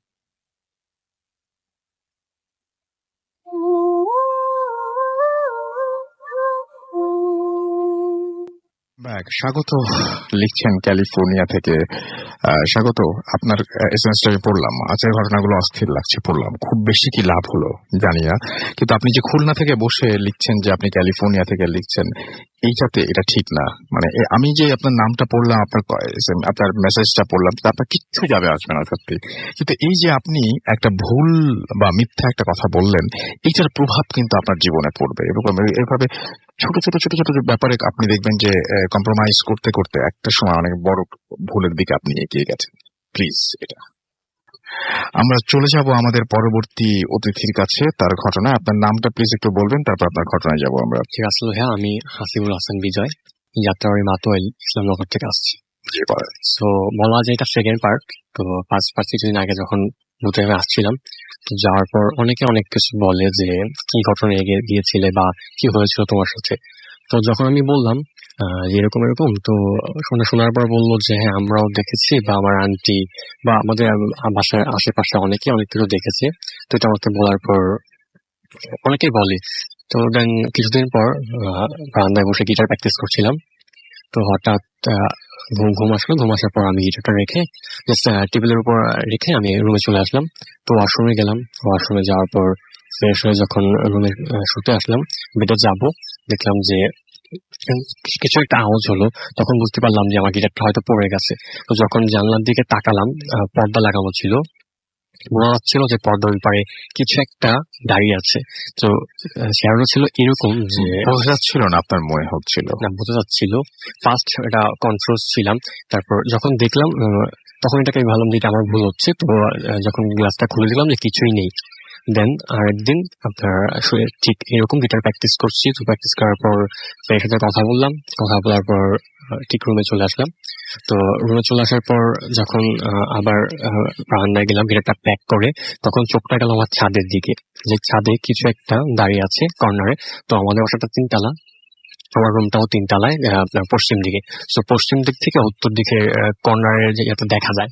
তো দেখলাম যে কিছু একটা দাঁড়িয়ে আছে। তো আমাদের ছাদে ভাড়াটিয়া এত রাত্রে যাবার প্রশ্রয় আছে না, যেটা কথা হচ্ছে যে আমাদের বাসার চাবি একটাই ছাদের, সেটাই আমাদের কাছে থাকে। তো তখন একটু ভয় করলো, রুমে চলে আসলাম। যখন রুমে ঢুকবো, বারান্দার দরজাটা ওপেন করলাম, দেখলাম যে সেই জিনিসটা আমার রুমে বেডের পাশে দাঁড়িয়ে আছে।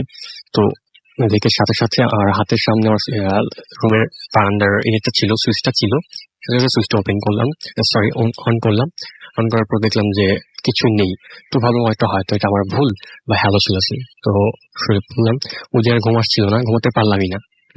তারপর যখন সকাল 4টা কিংবা 4:30, তখন হৃদয় ভাই আমাকে নক করলো যে এত সকালে তুমি এফবিতে কি? তখন ওনাকে রিপ্লাই করলাম যে ভাই আমি খুব ভয় পেয়েছি। তো উনি বললো ভাই সেম আমিও। তো আমি ভাবছি উনি ওর সাথে মজা করতেছে, কারণ এফএম এ আসার পর থেকে আপনার এখান থেকে যে মজাটা হয় তো এরকম। তো হৃদয় ভাই আমাকে বললো যে ভাই আমি খুব ভয় পেয়েছি, কিছু একটা দেখলাম। তো আমি বললাম যে কি দেখলেন? উনি আমাকে যখন একটু বললাম যে এখন এফবিতে না, আপনি ওকে লাইভ বললেন। তারপর ওর সাথে আমার দেখা হলো, বললো যে ভাই রাত্রে যখন ঘুমাইছিলাম তোমার মশারি টাঙিয়ে ঘুমিয়েছিলাম, তো হঠাৎ কিছু একটা আমার হাত ধরে তোমার টান দিল। তো খুব ভয় পেয়ে গেলাম, আমি হয়েছিলাম যে কি। তখন চোখটা তোমার চোখ করে দেখলাম যে খুবই কালো, বড় বড় চুল, বড় ছিল। কারণ তোমার আমাদের রাস্তার লাইটের আলোটা কিছুটা রুমে আসছিল। তো দেখে সাথে সাথে মোবাইলটা হাতে নিয়ে মোবাইলের সাইডের বাটনটা ক্লিক করলাম। ক্লিক করার পর দেখলাম যে কিছুই নেই। খুব ভয় পেয়েছিল উনি আমাকে যেটা বলেছে। আপনি আমাকে লিখেছিলেন যে আপনারা এখান থেকে যাওয়ার পরে, ঘটনা বলে যাওয়ার পরে আপনার সাথে অনেক কিছু ঘটেছে, সেগুলো আমরা শুনি যে আপনার সাথে এটা ঘটেছে। হওয়ার পর এটা অন্যজনের সাথে ঘটছে। হ্যাঁ, এটা আমার সাথে যে আসছিল, ওনার সাথে আমাদের বাসার পাশেই যে থাকে হৃদয় ভাই, আমার কথা বলছি। তো তো উনি এটা বলার পর যে বললো যে আমি যখন তোমার লাইটটা অন করবো বেড থেকে নেমে, আমার মনে হচ্ছিল যে আমি এখন যদি বেড থেকে নামি কিছু একটা আমাকে খাটের নিচে নিয়ে যাবে। তো এই ভয়ে আর লাইটটা অন করলাম না। সারা রাত আমি আর ঘুমাতে পারিনি। সকালে তোমাকে আমি নক করলাম। ঠিক তখনই একটা ভাই আসছিল, অনেক সিনিয়র আমাদের। তো উনি আমাকে এসে বললো ভাই আপনার সাথে তোর সাথে যে মজাটা করছি কিছু মনে করো না। তো বললাম কি ভাই কি হয়েছে? তো উনি বললো যে কালকে রাত্রে ভাই কিছু একটা মানে দেখলাম, খুব ভয় পাইছি। তখন ইন্টারেস্টিং ভাবে ওকে জিজ্ঞেস করলাম যে কি দেখেছেন ভাইয়া? তো উনি বললো যে আমি তোমার দোকানে ছিলাম, তো যখন বসে আছি তো দেখলাম যে ইনি সাদ্দাম ভাই, আমাদের পাশে বাসার পাশে থাকে ওনার দোকান। মানে সমস্ত এলাকার মানুষই ভয় পেয়েছে আপনি যাওয়ার পরে? প্রবলেমটা হচ্ছে যে হয়েছে 3-4 জনের সাথে, আমাদের একজন আমাদের জানতে চাচ্ছি ঘটনাটা আমার সাথে যেটা হয়েছে আমি সেটা ফার্স্ট হ্যাঁ সেটাই। এই ঘটনাগুলো আপনি কানেক্ট করছেন কিভাবে? করছি কেন, কারণ আমি যখন বের হয়েছিলাম একই দিনে একই টাইমে 3 জনের সাথে প্রবলেমটা হয়েছিল। কি ধরনের একই প্রবলেম কি 3 জনের সাথে হয়েছিল? ফার্স্ট প্রবলেমটা আমি যে বারান্দায় দেখেছি। আপনি ভূত আশ্রমে যাওয়ার পরে বাংলাদেশে অনেকের সাথে অনেক ধরনের প্রবলেম হয়েছে, সেটা বলছি না। আমি বলছি যে এই প্রবলেম গুলো কানেক্টেড কিভাবে মনে করছেন আপনি? কিভাবে মনে করি, যখন হুজুরের কাছে গেলাম বা ওই দোকানের দাদুকে জিজ্ঞেস করলাম, উনি বললো যে এটা আগে কখনো সাথে হয়নি। তো উনি যেটা ফেস করেছে উনি আগে কখনো এটা দেখেনি। উনি আমাকে যখন বললো যে তোমার এগুলো দেখেছি, তো দাদিকে জিজ্ঞেস করার পর অনেক কিছু শুনেছি বা জানতে পেরেছি। আর প্রবলেমটা উনি যেটা মনে করেছে ভাই, আমি কখনো মানে আপনি যাওয়ার পরে ঘটনাগুলো ঘটছে, তো কানেক্টেড কিভাবে আমি সেটা জানতে চাচ্ছি। কিভাবে যে আমি কানেক্টেড বলতে যে যখন ওনাকে আমি বলছি যাওয়ার পর, আগে কখনো ওনারা আমাকে এই টাইপ নিয়ে কোনো কথা বলেনি, তো যাওয়ার পর আমাকে বলছে। আপনি এখানে এসেছেন সেই জন্য বলেছে। থ্যাংক ইউ ভেরি মাচ আপনার ঘটনার জন্য, অনেক অনেক অনেক অনেক ধন্যবাদ। আপনার ঘটনা তো ওইটুকুই ছিল যেটা আপনার সাথে ঘটেছে এখান থেকে যাওয়ার পরে। পারফেক্টলি ভালো হয়নি, এখনো আসল টপিকে আমি আসিনি। আসল টপিকটা কি একটু ছোট্ট করে বলেন আমাদেরকে। আসলে এই যে যখন আমরা হুজুরের কাছে যাই বা আমাদের অনেকেই বলে যে আমাদের এখানে নাকি আগে থেকে এরকম অনেক কিছু হয়, অনেক কিছু দেখে, তো এটা শেয়ার করলে নাকি বা শেয়ার করা ঠিক না। যেহেতু ফার্স্ট টাইম বলার পর থেকে ওই প্রবলেম গুলো হচ্ছে, তারপর জানার ট্রাই করলাম আসলে মানে ঘটনাটা কি বা কি হয়েছিল। দেন তার মানে কানেক্টেড এইভাবে যে আপনি বলতে যাচ্ছেন যে আপনার এলাকায় যে ঝামেলা আছে সেই ঝামেলাগুলো শেয়ার করলে সেই ঝামেলাগুলো বেড়ে যায়, সো সবার সাথে সেই ঘটনাগুলো মানে ছড়িয়ে মানে তারপর থেকে সবাই অনেক কিছু এক্সপেরিয়েন্স করতেছে। এটা বলতে চাচ্ছেন? এমনটাই যে আমাদের পাশে যে নিশ্চয় থাকে ভাইয়া, তো উনি 5 ওয়াক্ত নামাজ পড়ে। সো উনি আমাকে যেটা বলেছে যে আগে তোমার এরকম কিছু কখনো ফেস করিনি, বাট কালকে রাত্রে আগের দিন আমি যেদিন যেটা দেখি তো এর আগের দিন দেখেছিলাম যা। তো উনি আমাকে এটা তখন বলে, আমি বলার পর। ওকে, থ্যাংক ইউ ভেরি মাচ। বুঝতে পেরেছি। আমার মনে হয় আপনি বলতে চাচ্ছেন আসলে যে আপনি এখান থেকে যাওয়ার পরে আপনার এলাকায় অনেক কিছু ঘটছে। দ্যাট মিনস আপনি বলতে চাচ্ছেন যে আপনার এলাকার ঘটনা আপনি শেয়ার করছেন, দ্যাটস ওয়াই এই ঘটনাগুলো ঘটছে, রাইট? সেটাই আমি জানতে চেয়েছিলাম। Thank you very much. আমাদের সাথে দেখতে পাচ্ছি অনেকেই এই মুহূর্তে আছেন। আমার মাহফুজ জিসান আমাদের সাথে রয়েছেন, সৌদি আরব থেকে তিনি আছেন, এবং আমাদের সাথে দেখতে পাচ্ছি আরো অনেকেই এই মুহূর্তে SMS করছেন আমাদেরকে। নিলয় মুন আমাদেরকে লিখেছেন, এছাড়া আমাদেরকে সুমন ফার্মগেট থেকে SMS করেছেন। মিথিলা আমাদের সাথে আছেন, সেকেন্ড স্টোরিটা তার কাছে সবচেয়ে বেশি ভালো লেগেছে। আমাদেরকে নাবিয়ান SMS করেছেন এবং আমাদেরকে SMS করেছেন নয়ন আহমেদ। এছাড়া আমাদেরকে SMS করেছেন অপি শেখ, আমাদেরকে SMS করেছেন SH আবরার। উৎস এবং